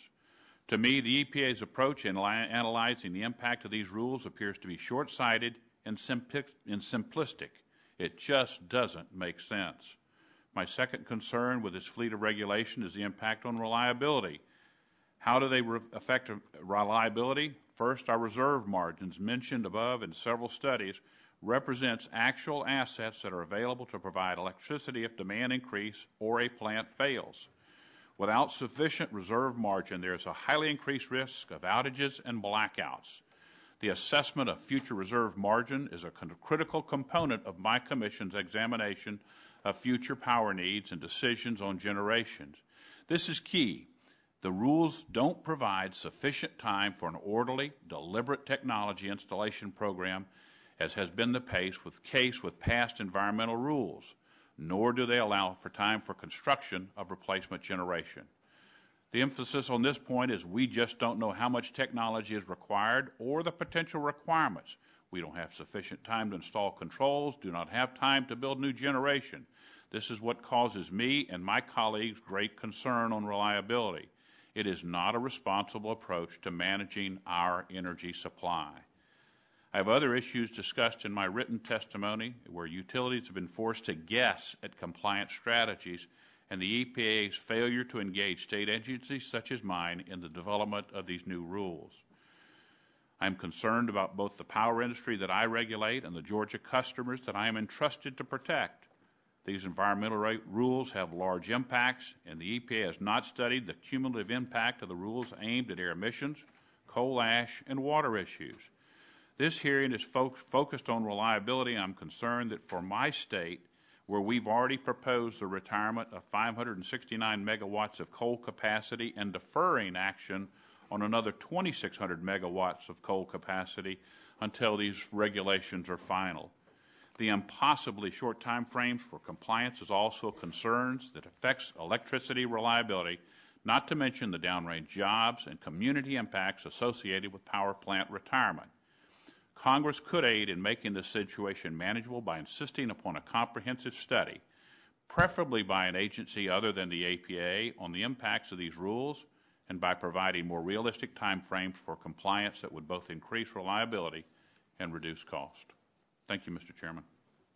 Thank you. Mr. McKinney, you're recognized for 5 minutes. Thank you, Mr. Chairman and Ranking Member and members of the subcommittee, and thank you for the opportunity to appear before the committee. I'm used to being on the other side of the bench, listening to the many different perspectives. You've asked for my perspective on the impact of a number of new EPA regulations affecting the power sector. So I'd like to share with you what I know about these impacts and the environmental regulations that have already taken place in West Virginia, and my overarching concern that the pace of these additional requirements does not allow sufficient time to evaluate their potential impacts on reliability or for cost-effective implementation. I'm an economic regulator, and it's my sworn duty to balance the interests of ratepayers, utility companies, and the state. That's a tough assignment. We regularly hear many passionate pleas from industrial customers and residential customers who have to live on fixed incomes. We've heard these arguments recently from power companies as they installed new equipment to comply with existing environmental requirements. According to EPA's RAIN database, 1990 power plants in West Virginia emitted 970,000 tons of SO2. In 2010, the emissions were reduced to 110,000 tons, an 89% reduction. To make these improvements, our electric industry has spent some $4 billion on environmental controls, and those costs had to be passed on to our ratepayers. Even though West Virginia has relatively low electric rates, those rates have increased by 40% in recent years. And although I'm concerned about cost of compliance, I'm equally concerned about reliability. The plants that have been equipped with modern controls are generally the largest and newest plants. But there are many smaller plants in West Virginia, and those plants provide not only generation, but make the grid more stable. As a result of the EPA proposal, many of these plants are expected to retire. One utility have already announced 3 plants in West Virginia totaling over 1,800 megawatts will retire by 2014. My concern with both reliability and ratepayer costs will be negatively impacted by the new EPA rules led me to introduce a resolution at the July NARUC meeting that promotes increased flexibility for implementation of EPA rulemakings. That resolution was passed and is now the official policy of the National Association of State Regulatory Commissioners. Briefly, the resolution recognizes that by providing greater flexibility, closer coordination with state and federal partners, EPA programs can achieve the same environmental goals at a lower cost to customers and without compromising reliability. Flexibility in the schedule of implementations of EPA regulations can lessen rate increases because of improved planning, selection of correct design to address multiple requirements, greater use of energy efficiency, demand-side resources, and orderly decision-making. Recently, several regional reliability organizations submitted comments to EPA echoing these concerns. Their comments are attached to my written testimony. The impact of these rules go far beyond the utility sector itself and could threaten the recovery of the broader economy. American Coalition of Clean Coal Electricity recently asked NERA to model economic impacts of the transport and MAC rule. Overall, the analysis shows that in 2016, electric rates will increase by 11.5% in the U.S. and 12.9% in West Virginia. Moreover, net job losses are projected to be 1.44 million jobs in the total U.S. and 38,500 in West Virginia. Cost, feasibility, and reliability impacts of EPA regulations have not been thoroughly examined, and consequences of implementing these requirements without adequate review could be irreparable. Greater flexibility could preserve both electric reliability and mitigate additional rate increases. With these challenges in mind, I urge you to consider legislation such as the Train Act and to include pertinent portions of the NARUC resolution in the bill. Thank you. Thank you. Mr. Shurtleff, you're recognized for 5 minutes. Thank you, Chairman Whitfield, Ranking Member Rush, members of the subcommittee. It's an honor to be here today with you. And my name is Mark Shurtleff. I'm the Attorney General for the state of Utah. It's a pleasure to be with all these great experts on this panel. I want to just focus, if I may, in my brief remarks on one rule that is imminent, and that is the utility MAC rule, which the EPA seems intent on proposing or adopting before November 16th. As I heard Commissioner Spitzer say in the prior panel, the best time for analysis is before a rule becomes final. Time is running out clearly on this rule. EPA has 18 attorneys general, including Mr. Chairman, my friend, Attorney General of Kentucky, Mr. Conway, have sent letters to the EPA administrator asking that they withdraw the proposed MAC rule. As the chief legal officers of our states, we are most concerned with the rule of law. The EPA has clearly failed to assess the impact of that rule on a cumulative basis in light of its other promulgated, proposed, and pending regulations governing electric power generation. And without that cumulative analysis, neither the EPA, FERC, Congress, nor the public can truly understand the effect of all these regulations and the reliability of the electric grid, and indeed on the economy and jobs and electricity rates to consumers. The law requires cumulative analysis. Under Executive Order 13563, signed by President Obama in January of this year, federal agencies must assess the cumulative impact of their proposed regulations, including costs, and they must, quote, tailor them to impose the least burden on society. The EPA has failed to do so. Cumulative impact analysis is extremely important from a practical perspective. If it's adopted, the utility MAC rule will clearly not operate in isolation. Instead, there are a large number of related regulations that EPA has already adopted, has proposed for adoption, and is currently considering. Congressman Waxman and Chairman Wellinghoff had this interaction about whether FERC staff was reliable, unreliable, and what they had to rely on in order to make their recommendations. The EPA should do this. They can do it. The private sector has done a cumulative analysis, and the results are very disturbing. As just mentioned by Commissioner McKinney, the American Coalition, ACE, commissioned the highly regarded National Economic Research Association to prepare a report. And they just looked at just 2 regulations. The cross-state air pollution rule, which Ranking Member Rush mentioned ought to be something studied, but they looked at that and the Utility Act rule and said there would be a serious blow to the economy, as mentioned, a net loss. Now, this takes into consideration, I think Mr. Inslee earlier in the prior panel mentioned jobs created. They said there would be 450,000 jobs created, but 1.8 million lost, so the net loss would be 1.4 million jobs by 2020. The combination of those two regulations would also be a substantial increase in costs. In some places, as much as 23% increase in the cost of electricity prices. Could be a total of $184 billion in the next 20 years. So last week's cascading blackout in the southwestern United States clearly shows what we all know already, and that's that the grid is very interdependent, that these disruptions in one location can have far-reaching consequences. So the EPA should not proceed with the whole suite of regulations designed to restructure the utility industry without that careful and complete analysis as required by law.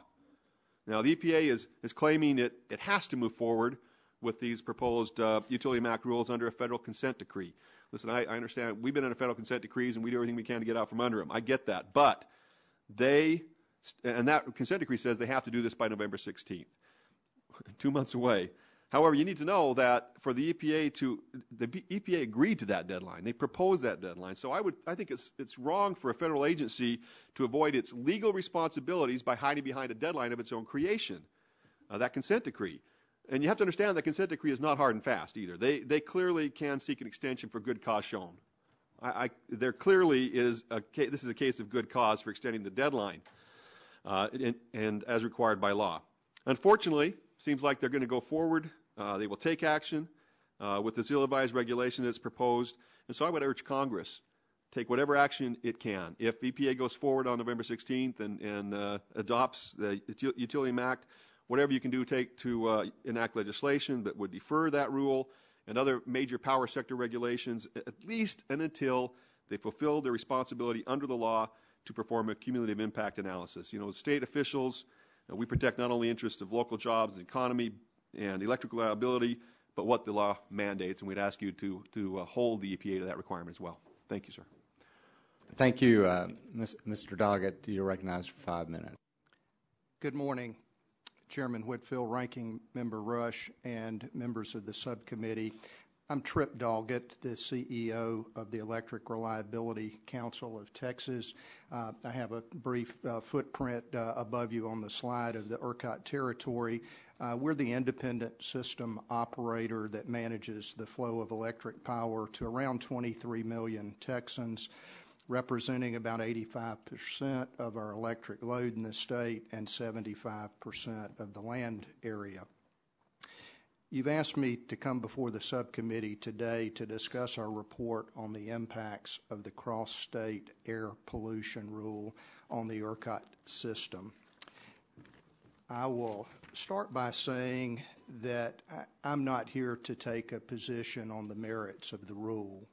I'm here to express my reliability concerns with the implementation timeline of the rule. As Mr. Terry mentioned earlier, in the proposed Clean Air Transport Rule, Texas was only included in the peak season NOx program, and in the final rule, which is now known as the Cross-State Air Pollution Rule, which I'll refer to as CASPR, Texas is included in the annual SO2 and annual NOx programs, as well as the peak season NOx program. And in Texas, the annual SO2 limits appear to be the most restrictive. In July, our Public Utility Commission of Texas asked us to review the impacts of the final rule, and I'll highlight the rules effective on January 1st of 2012. So our analysis was focused on the near-term reliability implications. We consulted with the owners of our coal-fired generating resources to determine their plans for rule compliance. The individual resource owner compliance strategies were reviewed and aggregated to determine the implications for overall ERCOT system reliability. It's important to note that our analysis did not include a calculation of the cost for compliance for resource owners or the impact on electricity market prices. Based on the information provided by the resource owners, we developed 3 possible scenarios of impacts. And what I'll refer to as kind of the best case, our first scenario models successful implementation of their compliance plans. In this scenario, the incremental capacity reductions due to CASPR are expected to be approximately 3,000 megawatts in the off-peak months and approximately 1,200 to 1,400 megawatts in the peak months. You heard earlier today that Luminant announced this week that they would shut down 1,200 megawatts of their generation to comply with the rule, and that 1,200 megawatts was included in our analysis that reflects 1,200 to 1,400 in the peak months. What happens is capacity reductions in the off-peak months are expected to occur so that they can save their allowances until the run in the peak months. We have a healthy reserve margin within Texas. However, I will highlight that with our reserve margin of over 17%, during this past month of August, if ERCOT had experienced the incremental reductions in available generation that we expect to occur from CASPR, customers in our region would have experienced rotating outages during the month of August. We also examined 2 other risks. In scenario 2, we recognized daily dispatching of units that were designed for base load would increase potentially that impact to 5,000 megawatts in off-peak. Scenario 3, up to 6,000. In the off-peak months. Scenario 3 is related to the availability of low-sulfur coal. I'll summarize by saying when the final CASPR rule was announced in July, it included Texas in some compliance programs that ERCOT and our resource owners had reasonably believed would not apply to Texas. And addition, the implementation timeline by January 12 does not provide ERCOT or our resource owners enough time to analyze the impacts. If the implementation deadline for CASPR were significantly delayed, it would expand our options for maintaining system reliability. I think you've heard consistently from the FERC commissioners that this is not a one-size-fits-all issue of reliability, and certainly in Texas, we do have reliability issues with the implementation timeline. Thank you for inviting me. Thank you. Ms. Turner, you're recognized for 5 minutes. Dr. Turner. Good afternoon, Mr. Chairman, Ranking Member Rush, and members of the subcommittee. I very much appreciate the invitation to testify today on this issue. I want to focus my testimony on issues relating to the recent air regulations being proposed by the EPA for 2 reasons, and that's because, or principally because those are the regulations with the most immediate impact on the power sector. I want to focus on 2 questions. Can the nation get the benefits of both public health and reliable electric supply? And will there be jobs and positive economic activity that flow from the issuance of these rules and their implementation by the industry?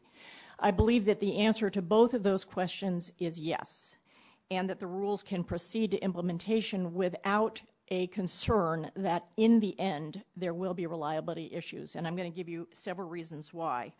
These are facts and conditions in the marketplace that give me confidence that we are in a manageable situation with regard to these rules. Number 1, the electric industry has a very proven track record of addressing reliable power supplies and doing what it takes at the end of the day to make sure that the lights stay on. These are a group of people with a very strong mission orientation. Every person on my right fits that category, as do all of the people in this industry, and they have ensured that we have reliable electricity supply as a priority. Number 2, the new air rules are not a surprise. These are not coming at us in the last few months. These have been underway for over a decade of notice, and they allow for more technology options and approaches than originally expected in prior versions of these rules. EPA's rules are technically and economically feasible.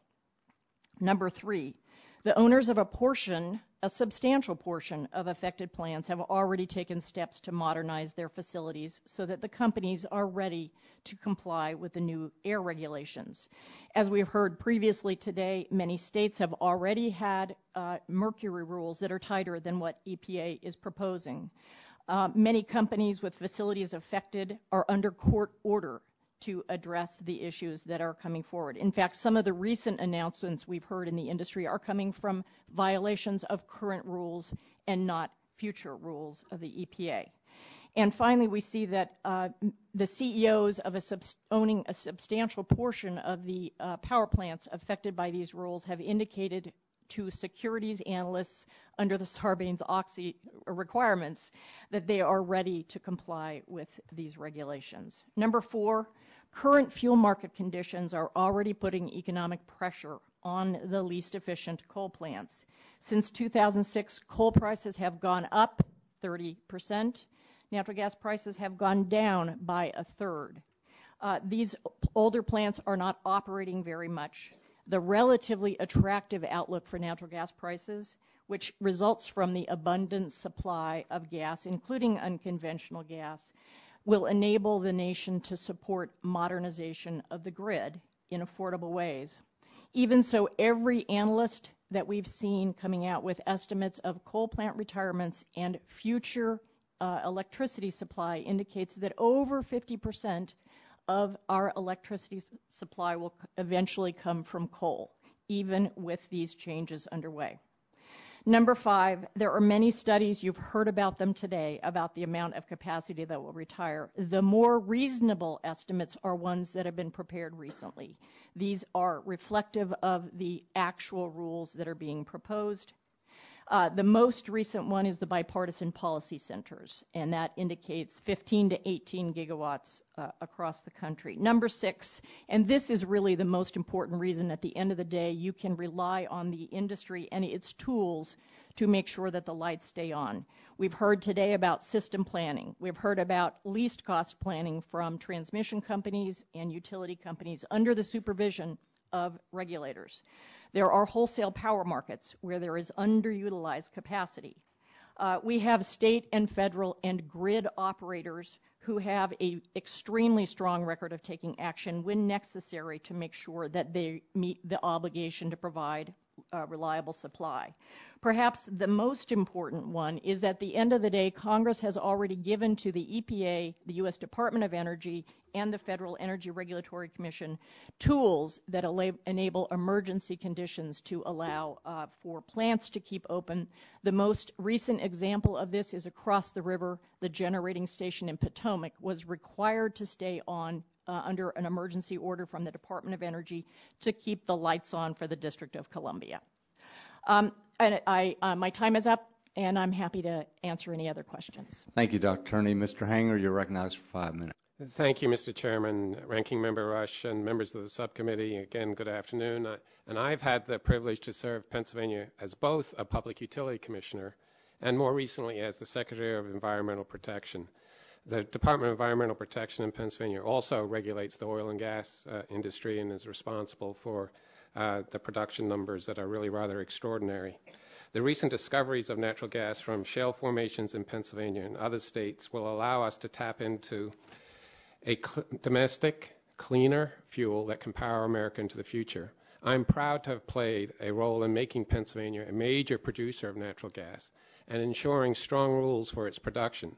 I think that the promise of this abundant fuel provides an important backdrop to our discussions today, and in particular the concern about replacement power generation.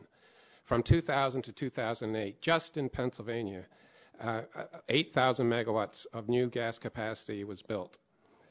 Pennsylvania is located in the middle of the region known as PJM, which spans 13 states and provides electric service to over 58 million people. This past May, PJM conducted its electric generation auction for the 2014-2015 delivery year, which is the first time period in which both the cross-state air pollution rule and the mercury and air toxics rule will be in effect. The results of the auction speak for themselves. As a result of the auction, PJM knows that it will have sufficient resources to meet demand during the delivery year, and also that it will have a reserve margin of 19.6%, which is in excess of the target 15.3% installed reserve margin for the region. Some regulators and companies from other states say the grid cannot manage the retirement of a significant amount of coal generation, but I'm here to tell you that it can be managed.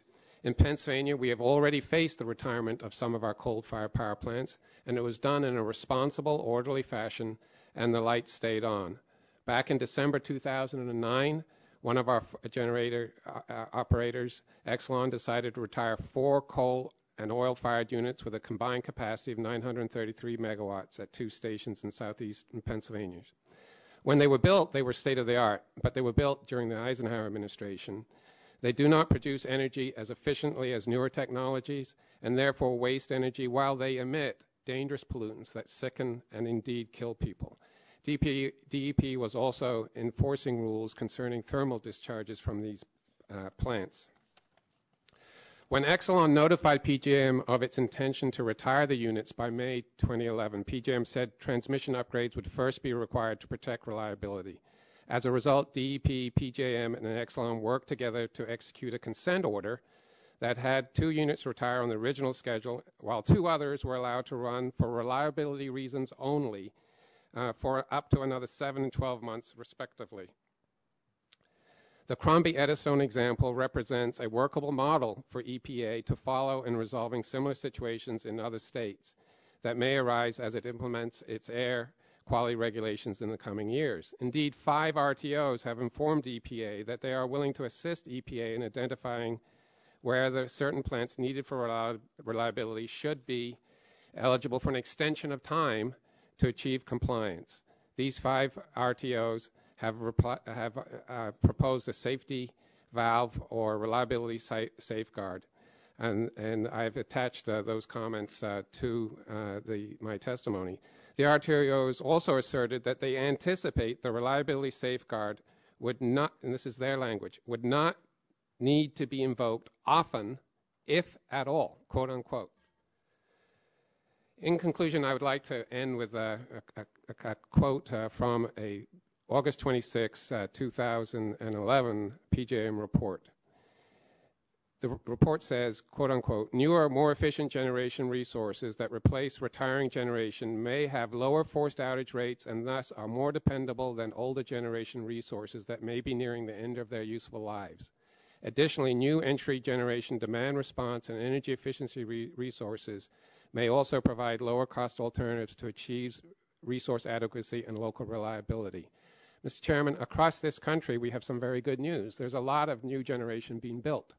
We've focused a lot on retirement of old plants that are inefficient and highly polluting, but there are tens of thousands of megawatts of new generation under construction and many more in the planning phase.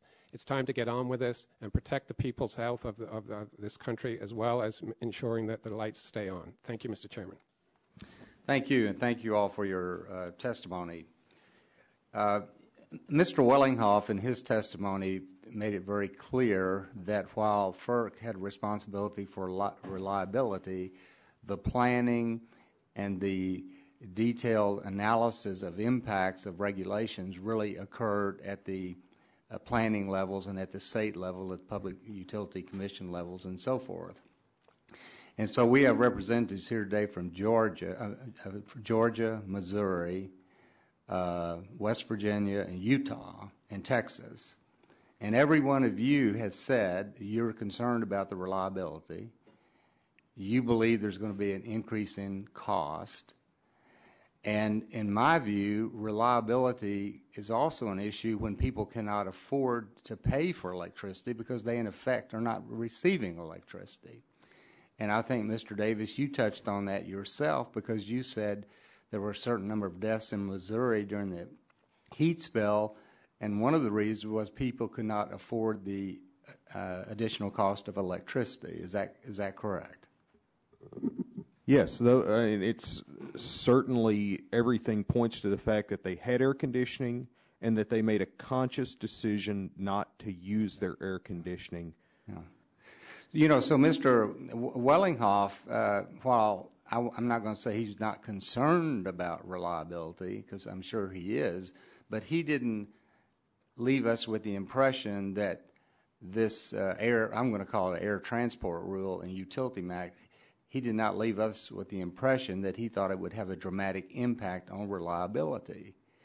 But from your testimony, you five who have responsibility for this, am I correct in that you have great concerns about reliability? Mr. Davis, do you have concern about the reliability as a result of these regulations?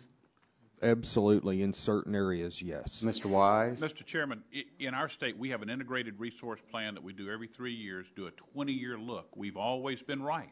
Now, it won't be that we could be wrong, but we're concerned about it because of reliability. Okay. And we heard comments about being able to fire up gas-fired generation. We don't have underutilized gas generation in our state, and it does take time to design, build, and construct new gas-fired generation. So nothing happens in a vacuum. Right. So yes, sir, it is a concern. Mr. McKinney? Yes, it definitely is a concern. Look, I talked about overarching concern about compliance deadlines, and that's really, we just don't have time to make the changes necessary. Right. Mr. Shurtleff?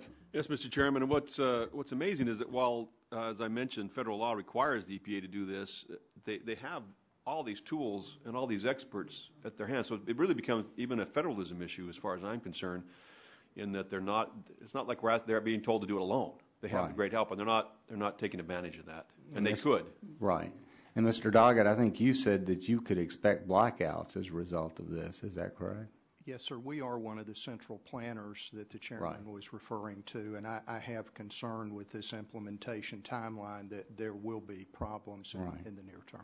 Now, the comments were made that EPA is reaching out to states and planning groups to discuss the impact of these regulations. Did EPA reach out to you, Mr. Davis, and talk about these issues? No, sir. Mr. Wise? No, sir. Mr. McKinney? No, sir. Mr. Shurtleff? I checked with our agency. They said no, they had not. Mr. Doggett?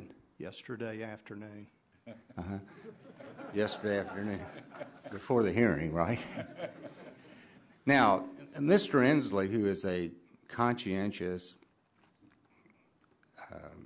very effective legislator, in his comments earlier today, talked about all the job gains that we were going to have because of all this new technology. Now, Mr. McKinney, you and Mr. Shurtleff referred to an analysis conducted of the anticipated job gains or losses as a result of the Air Transport Rule and Utility MAC. And I believe that you said the net loss, that's including gains and losses, the net loss would be something like 1.4 million jobs. Is that right? That's correct. And is that what you said also, Mr. Shurtleff? Yes, Mr. Chairman, I have the chart before me. A negative 1.88 million, right. A positive 450,000, so net negative 1.4. So, you know, people make comments that we're going to have all these jobs because of new green energy. Yeah, there's going to be new jobs, but there's going to be lost jobs as well. And particularly in the area, it depends on what area of the country you're living in. And then we have a case like Solandra where they received a $538 million loan guarantee. They're going to create 1,500 jobs. They got that loan guarantee from the federal government relating to solar panels, and now they're in bankruptcy. And the taxpayers are out $538 million. Well, my time's expired, but Mr. Rush, I'll recognize you for 5 minutes. Thank you, Mr. Chairman. I want to ask Dr. Terry, first of all, just a quick question on the unfortunate death of the individual in Georgia. Would you say that that's a problem of reliability or inability to pay rates? And does would the live heat program may have had an effect, a positive effect on that? If you, based on my experience, not only as a public utility commissioner, a head of an energy office in a state, a former secretary of the environment in a state, and the assistant secretary for policy at DOE, I have experience in the LIHEAP program. Yeah. And while I don't know the particulars at all about this person's unfortunate, or several people, I'm not sure, in Missouri, excuse me, I apologize. I do know that the LIHEAP program is designed especially to deal with low-income issues relating to winter and summer cooling, heating. I might add that some of my friends on the other side have been in opposition to LIHEAP and want to really kill the LIHEAP program off. But let me move to the other area. You've been extraordinary in your conversation relating to job creation, and you, in your testimony, you indicated 2 reports, and I just want to give you some time to expound on this whole your position, item 8 on your summary about job creation. What would the overall impact on jobs and investment in these new technologies be from your perspective? Just give us a real thorough evaluation and assessment of job creation. I'm happy to do that, and I want to start by talking realistically about the fact that when people are talking about spending money on hardware for pollution control equipment and spending money on building new power plants to replace very old ones, we're talking about infrastructure jobs. We're talking about construction. We're talking about equipment manufacturing. This is heavy industry activity. These are job creating activities, not to mention issues surrounding green energy jobs. I'm not talking about those when I'm talking about the job creation associated with replacing the kind of capacity that the estimates have said. Now, one of the estimates that I described in terms of my report, I provided information in detail of 2 studies, one by the Perry Group at the University of Massachusetts that looked at the national estimates, as well as one by Professor Charlie Cicchetti. And both of these indicate billions and billions of dollars of new investment that goes into jobs in heavy industry and in energy efficiency. As Representative Inslee said, energy efficiency is workers in communities putting on insulation in people's homes. Those are local jobs. And one of the things that we observe in the energy area is that the parts of the country that are very dependent on coal, 98% dependent on coal, 90% dependent on coal, have had not as much opportunity, let's say, to go after energy efficiency actions in insulating homes of consumers. And the jobs that can be created in those communities associated with putting in energy efficiency and buttoning up the buildings so that people's bills go down, their electricity bills goes down, is a real opportunity here.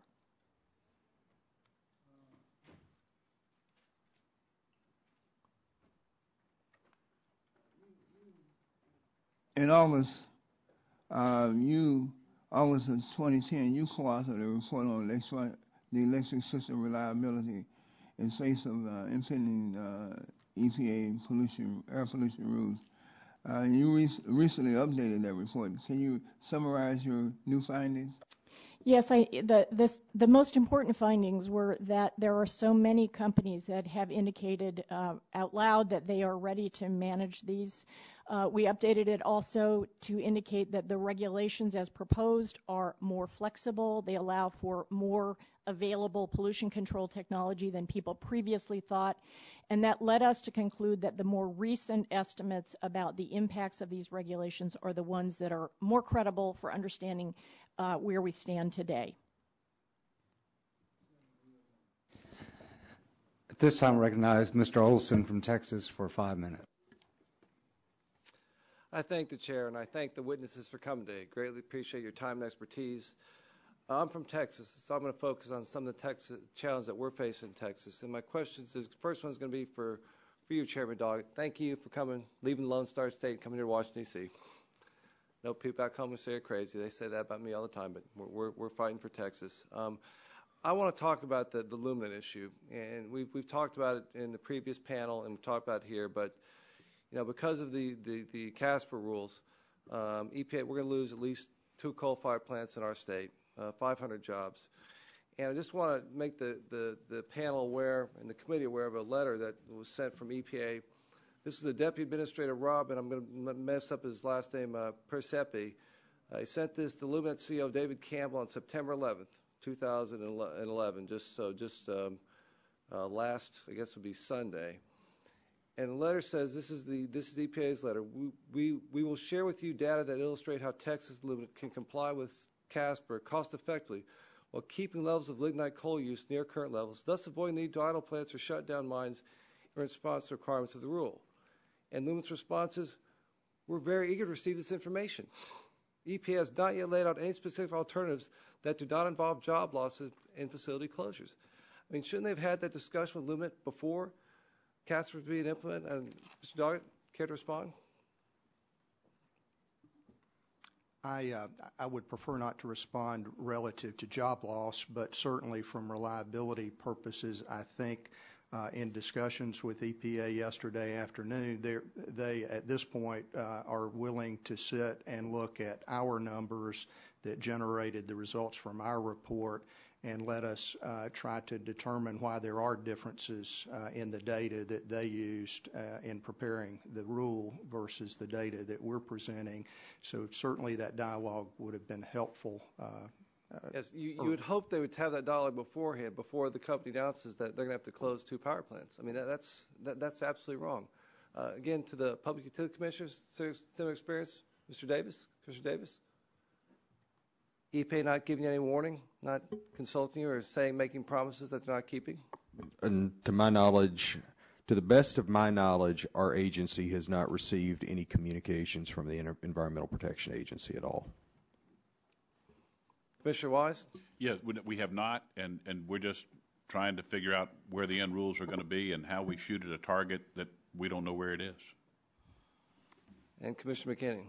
To be fair to EPA, there's been several, from a NARUC perspective, several webinars and several discussions. But as far as reaching out individually and trying to understand what the local issues might be and what the real impact is going to be on both reliability and customers, no. And Attorney General Sherlin? My discussions with my clients over at PUC say they have not had that discussion. Although I will point out that Utah has some of the cleanest coal in the world and with very low mercury, and we'd be able to share with all these folks if President Clinton in 2000 hadn't locked up the Kaparawitz Plateau in a designation. So we do have clean coal. It's not as big of an impact for us, but we are concerned about the nationwide impact. And just so the panel, the committee members know, and the American public know, just how this decision came about. I mean. And this is in response to another EPA letter, but they based their inclusion of Texas in the final rule on a prediction of a very small contribution from Texas generators to a single air quality monitor, only one, in an Illinois town 500 miles away from Texas. In this location that EPA established itself, that has concluded that it is in air quality attainment based on actual monitored results. But because of EPA's, they concede that whatever downwind impact Texas might cause is small and barely meets the statutory threshold, and yet they've taken this action that's at least right now going to close 2 coal-fired power plants. And Dr. Tierney, I want to ask you a question. I greatly appreciate your comments about natural gas and how that's the future of our energy generation in a lot of ways. But I'm concerned about EPA because right now they are attacking some of the techniques, the modern techniques we're using to recover natural gas. And we've got a great example in our home state of Texas where the EPA took over 2 wells, the Barnett Shale play, and took them from the Railroad Commission and the operator based on some sort of alleged contamination of drinking water. We did the test and could determine positively that there was no contamination from any sort of natural gas recovery operations near those wells. If the EPA is able to somehow curtail these techniques, does your model fall apart? Don't we have to have some other source of energy other than natural gas? We've got to go back to coal because the wind and the solar, they're not baseline power loads. We've got to have some alternative. As you know very well, I am sure, most of the regulation that affects the extraction of natural gas is under state jurisdiction and state law. And so the terms and conditions under which extraction occurs in Texas is under the Railroad Commission. There are environmental issues. I have not heard anything in the past year and a half that I've been working on the National Petroleum Council study and the last 6 months in which I've been working on the Department of Energy Shale Gas Committee, in which I've heard EPA is going to shut things down on shale gas extraction. I'll get you some information on the 2 wells they took over in the Barnett Shale play. It did happen in Texas. EPA took it from the Railroad Commission. I yield back the balance of my time. Thank you. This time recognize the gentleman from Pennsylvania, Mr. Doyle, for 5 minutes. Thank you, Mr. Chairman. And I just want to say I was listening to your remarks, and I'm sympathetic to the concern about jobs. I think a lot of us feel the same way about some of these trade agreements. I know many Republicans support trade agreements, and where I come from, NAFTA didn't feel very good in terms of whether it was jobs for for Pittsburghers, but apparently it created jobs in other parts of the country, and it just seems this is the same kind of issue where there is obviously going to be displacement in certain parts of the country and opportunities in other. So I am sensitive to that. And with regards to your comment about cilantro, we had administrations in Pennsylvania, too, that did loan guarantees for an auto company and a television manufacturer that both went belly up and left our state, too. But I think we can all agree that we still want to encourage these types of opportunities. They don't always pan out, and everyone isn't a winner, but I don't think we should stop trying to bring opportunity and jobs to all parts of the country. I think that's what we all want to do here in the committee. I want to thank both panels. I'm sorry I missed all the fun earlier. I had another meeting and I couldn't get here for the first panel. It was a little boring. But. Yeah, that's what I understand. But I'm especially pleased to see John Hanger here. I want to tell you Pennsylvania has benefited from his many years both as a public utility commissioner as secretary of our DEP, and we're fortunate to have someone like John here to share his expertise with us. I was listening a little bit to the earlier panel, and I was rather surprised to see that on the broader issue of reliability, there seemed to be nearly unanimous agreement, which is a rare thing on this committee, that when these EPA regulations go into effect, that the lights are going to stay on. And I've been reading some of the comments filed by the RTOs that point out while reliability at large doesn't seem to be a major concern, there is some potential for more localized reliability issues that are going to need to be addressed in a targeted manner. Mr. Hanger, I'd like to ask you, I was looking at PJM's comments to the EPA, and they said specifically PJM proposes that EPA include in its final rule a reliability safety valve for specific units deemed reliability critical units, where an individual unit shutdown would adversely impact local reliability. In your testimony, you seem to suggest that this may not be needed, and you cite your experience with the consent decree with Exelon.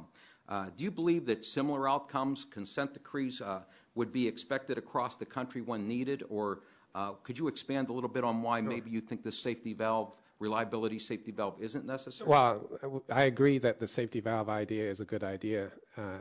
My testimony embraces the point that we already have that kind of authority under current law. We have at least 4 provisions in the Clean Air Act and the Federal Power Act that allow environmental regulators working with planning authorities like PJM and state public utility commissions, if that's appropriate, to enter into consent decrees.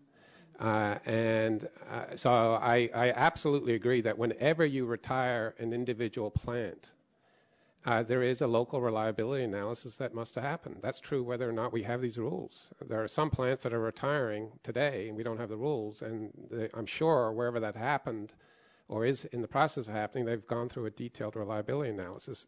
And we did that at Eddystone Crombie, and we found, PJM found a problem. And they then brought it to me, and we worked out with the existing authority a consent order that ensured that the environment was protected and the lights stayed on. Very good. So you don't necessarily oppose this idea of a reliability? No, I don't oppose the idea. Thank you, John. Mr. McKinney, PJM oversees a portion of the grid that serves 58 million people in 13 states, including your state and my state. It has a forward capacity market that allows it to know that it has capacity that it's going to need for the future. And recently, PJM conducted its auction for the 2014 to 2015 period. The cross-state and mercury air toxic rules will both be in effect by then. This auction showed that PJM will have more than enough capacity to maintain reliability. More than 4 gigawatts of new capacity will come to the market, mostly demand response, and the reserve margin will be 19.6%, which is in excess of the target of 15.3%. So based on this auction and additional analysis, PJM stated in its August 2011 report that resource adequacy does not appear to be threatened. West Virginia is in the PJM footprint, and I'm just curious, does your commission have any modeling or analysis that disputes PJM's finding or auction results? What we do have is, I think if you listened earlier to the FERC commissioners, they talked about local impacts, and local impacts is really many of the issues. And we can reach back to just to D.C. Recently, who chose to shut down 2 coal plants and have waited a significant number of years to be able to replace those with some other source of generation or some source of transmission. So the issue really gets down to local issues. Yes, there may be, if you've got 10 tons or if you got 10 gigawatts someplace, but you can't get it to where it needs to be, it doesn't help. Sure. I think we all realize that there's going to be local reliability issues in certain segments. And that's what I'm asking for. I'm asking for some sort of flexibility and the ability to be able to move things and allow plants that don't need or you can't justify from an economic point of view to be retrofitted, but allow them some safe harbor. You'd support this concept of Absolutely. reliability, safety valve also. Yes, it is. Mr. Chairman, you're generous with your time as always, and I thank you. Thank you. Mr. McKinley, you're recognized for 5 minutes. Thank you, Mr. Chairman. Mr. Hanger,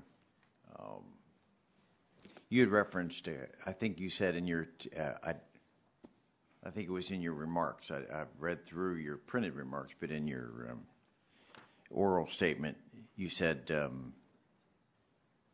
that there were 2 plants or a couple plants that shut down in Pennsylvania. Had they? Am I correct on that? Something about some plants and yes, there were 2 plants, 4 units, a total of 933 and megawatts. Were they? Did they meet at one time the EPA standards? Well, they were built. Yes or no?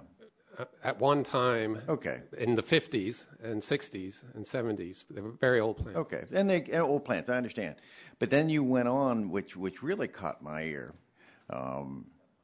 You said that they sickened and killed people. Do you have a list of the people they killed? Oh, I can't identify individuals, but you said they killed people. We can provide you. That's said around here an awful lot. Everything's pretty loose about these remarks. About it causes asthma, it kills people, but no one gives us names of the people. I don't see the trial lawyers lining up at the doors to chase these people like ambulances. If they really have killed people, I would think someone would have pursued that. Don't you think? They do kill people, and unfortunately, we don't actually know their names. They kill. The EPA data shows up to 34,000 a year. You're just like so many other people here. Mr. McKinney, you've heard a lot of the testimony here, particularly from Dr. Tierney. I know often some of the other panelists would like to respond to some of the comments that have been made. So would you like to respond to Ms. Tierney's comments or her facts and conditions? And respectfully, I do disagree with Dr. Tierney, and in fact, I've looked at the 8 points, and I can agree on one point and partially agree on another, but the rest I disagree. So that's 2 out of 8 that I agree on. And I go into a little background. One of the things we talk about, EPA has had years or decades of notice. Well, these rules are still not totally finalized, and until you see the final rule, there's no way you can make any judgment about what the impacts are going to be. And the second thing is that a substantial portion of affected plants have already taken steps to modernize. That's just not true. There's many plants out there. There are some plants that we spent $4 billion in West Virginia, and none of those plants meet the new rules.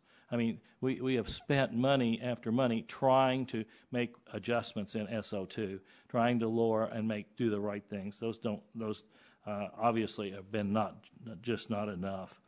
One of the things I really disagree with is the fact, and I ran, from my former life, I ran coal generation facilities in a chemical. And I recognize we made study after study trying to decide whether to replace those coal generation facilities with natural gas, and when natural gas was much lower. And there's always what you did is you took jobs out of and replaced that with a lower cost of natural gas at that particular time. We couldn't make it work. But in every case, we showed significant job loss. It's 4-to-1 ratio there at least, and I think Commissioner Simkus really put a slide up that really shows you what that really is about. Just in closing with this in a few seconds that I've left, you've heard a lot of folks from the other side try to make this a partisan matter throughout this day.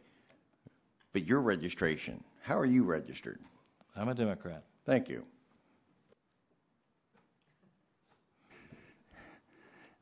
Thank you, Mr. McKinley.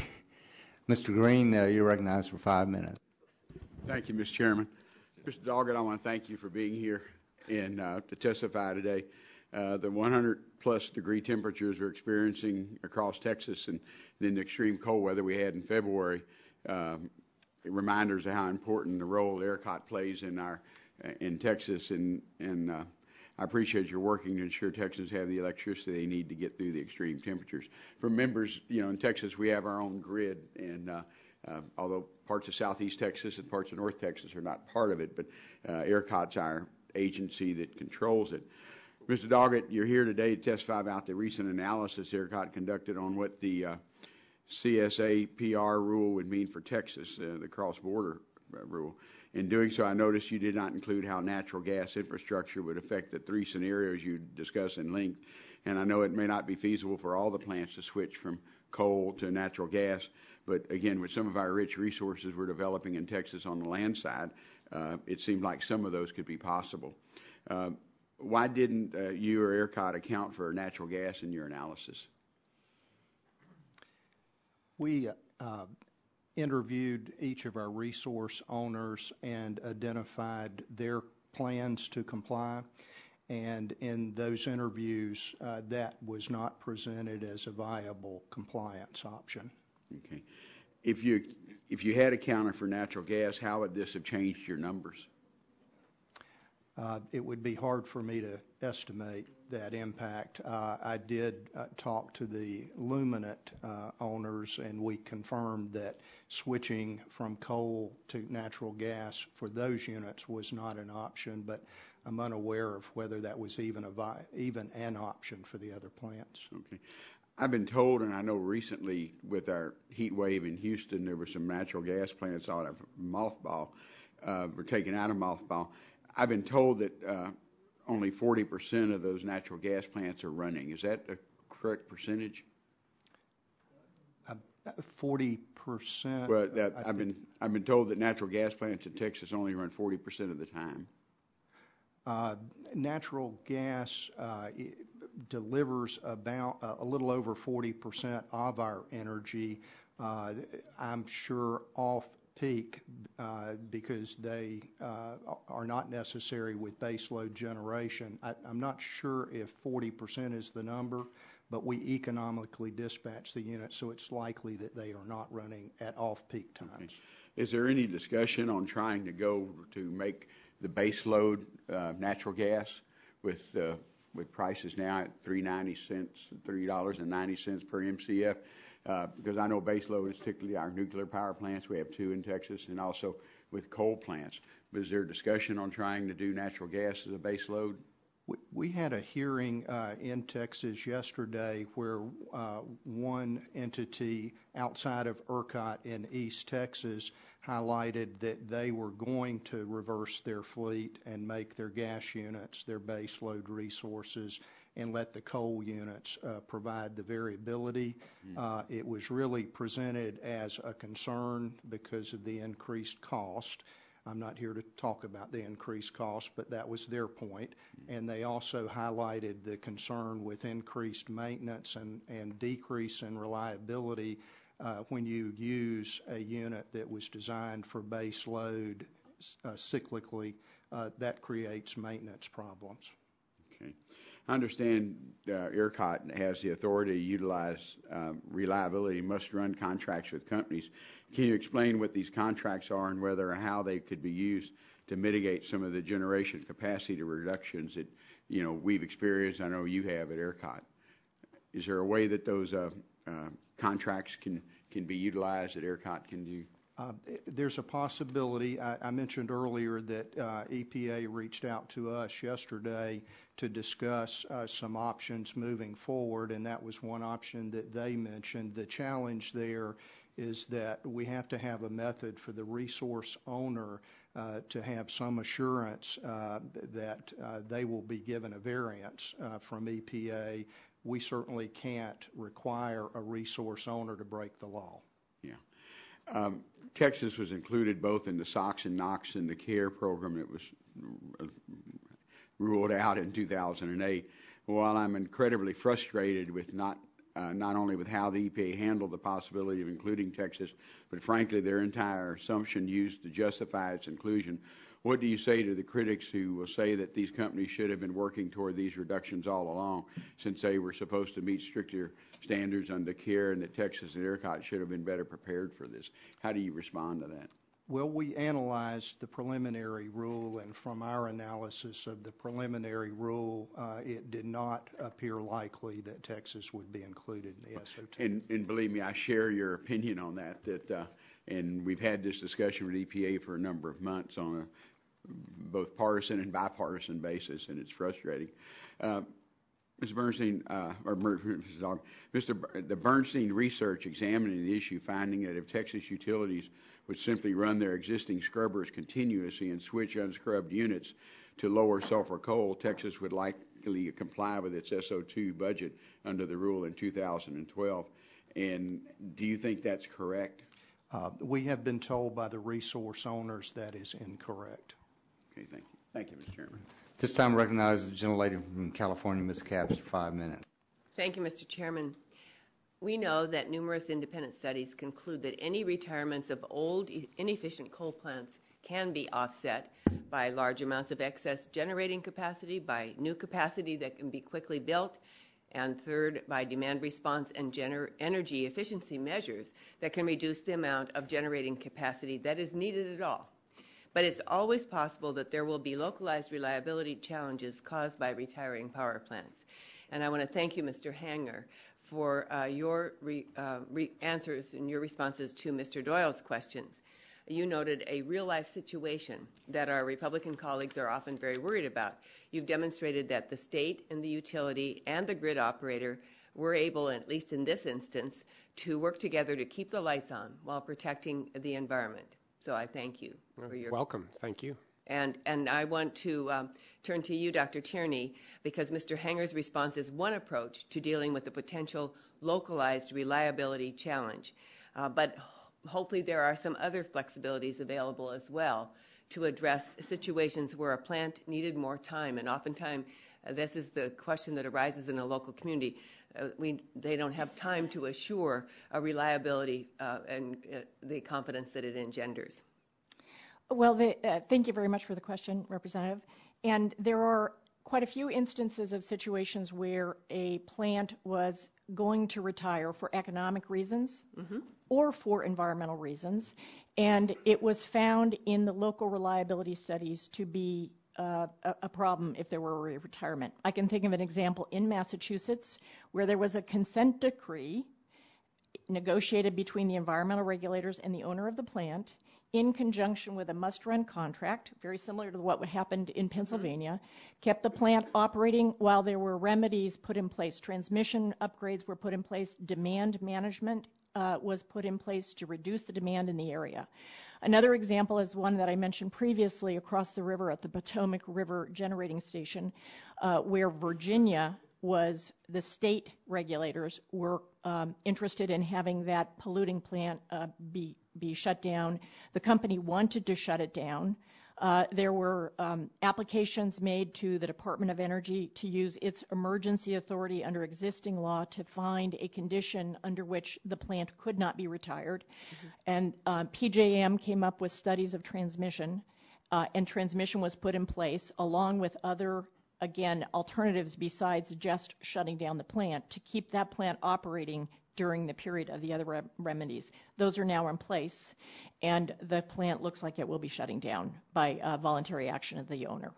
So there are some varieties of localities where remedies have been put into place that satisfy the local people. You might want to take a minute to comment on Mr. McKinney's statements in this regard to local reliability.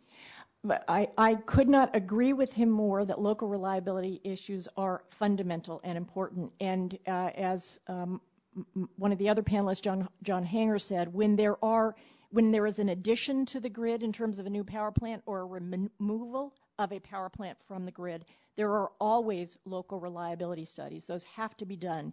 And if there were to be a problem, the existing authorities will allow these variety of tools in place to make sure that the lights stay on. Thank you. And finally, I think this is the last question here, and this is fundamental to me. Opponents of EPA's public health and environmental protections are often essentially arguing that we have to choose between public health protections and the reliability of our electric grid. I have to give away to you that I'm a public health nurse, my background. So I'll let, there's only a minute left, but Mr. Hanger and Dr. Tierney, my question, are these goals really in tension?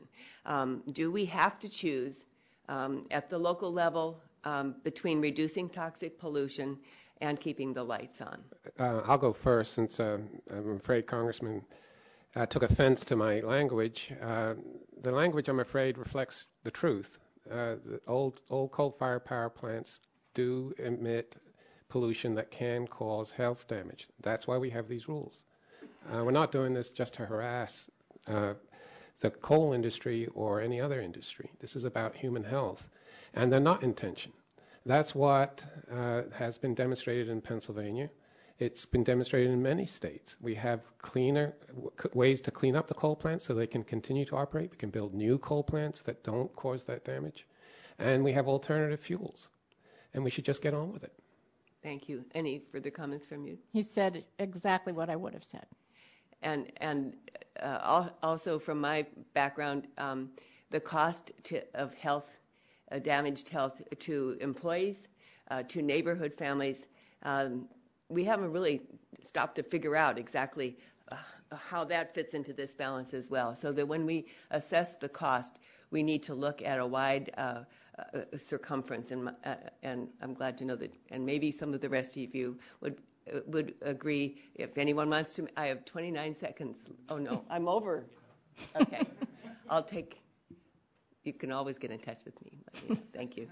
Thank you, Mr. Chairman. Thank you very much. And I want to thank... Mr. Chairman, before we conclude, I have a unanimous consent request. Okay. I can't help but just notice this young lady who, I think this is Mr. Davis's daughter. That is correct. She's been so well-mannered and so intense and attentive to this proceeding that I just think that we should give her a round of applause. What is her name? What is her name?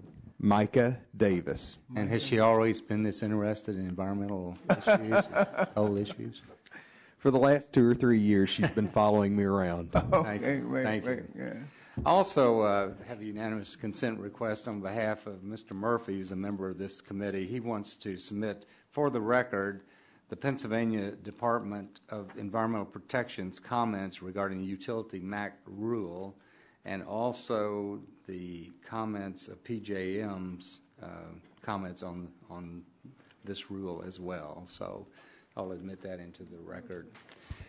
I want to thank the witnesses. Thank you for your patience. We appreciate your taking time to give us your thoughtful comments, and we look forward to working with you as we move forward to help solve these issues. Thank you. Thank you.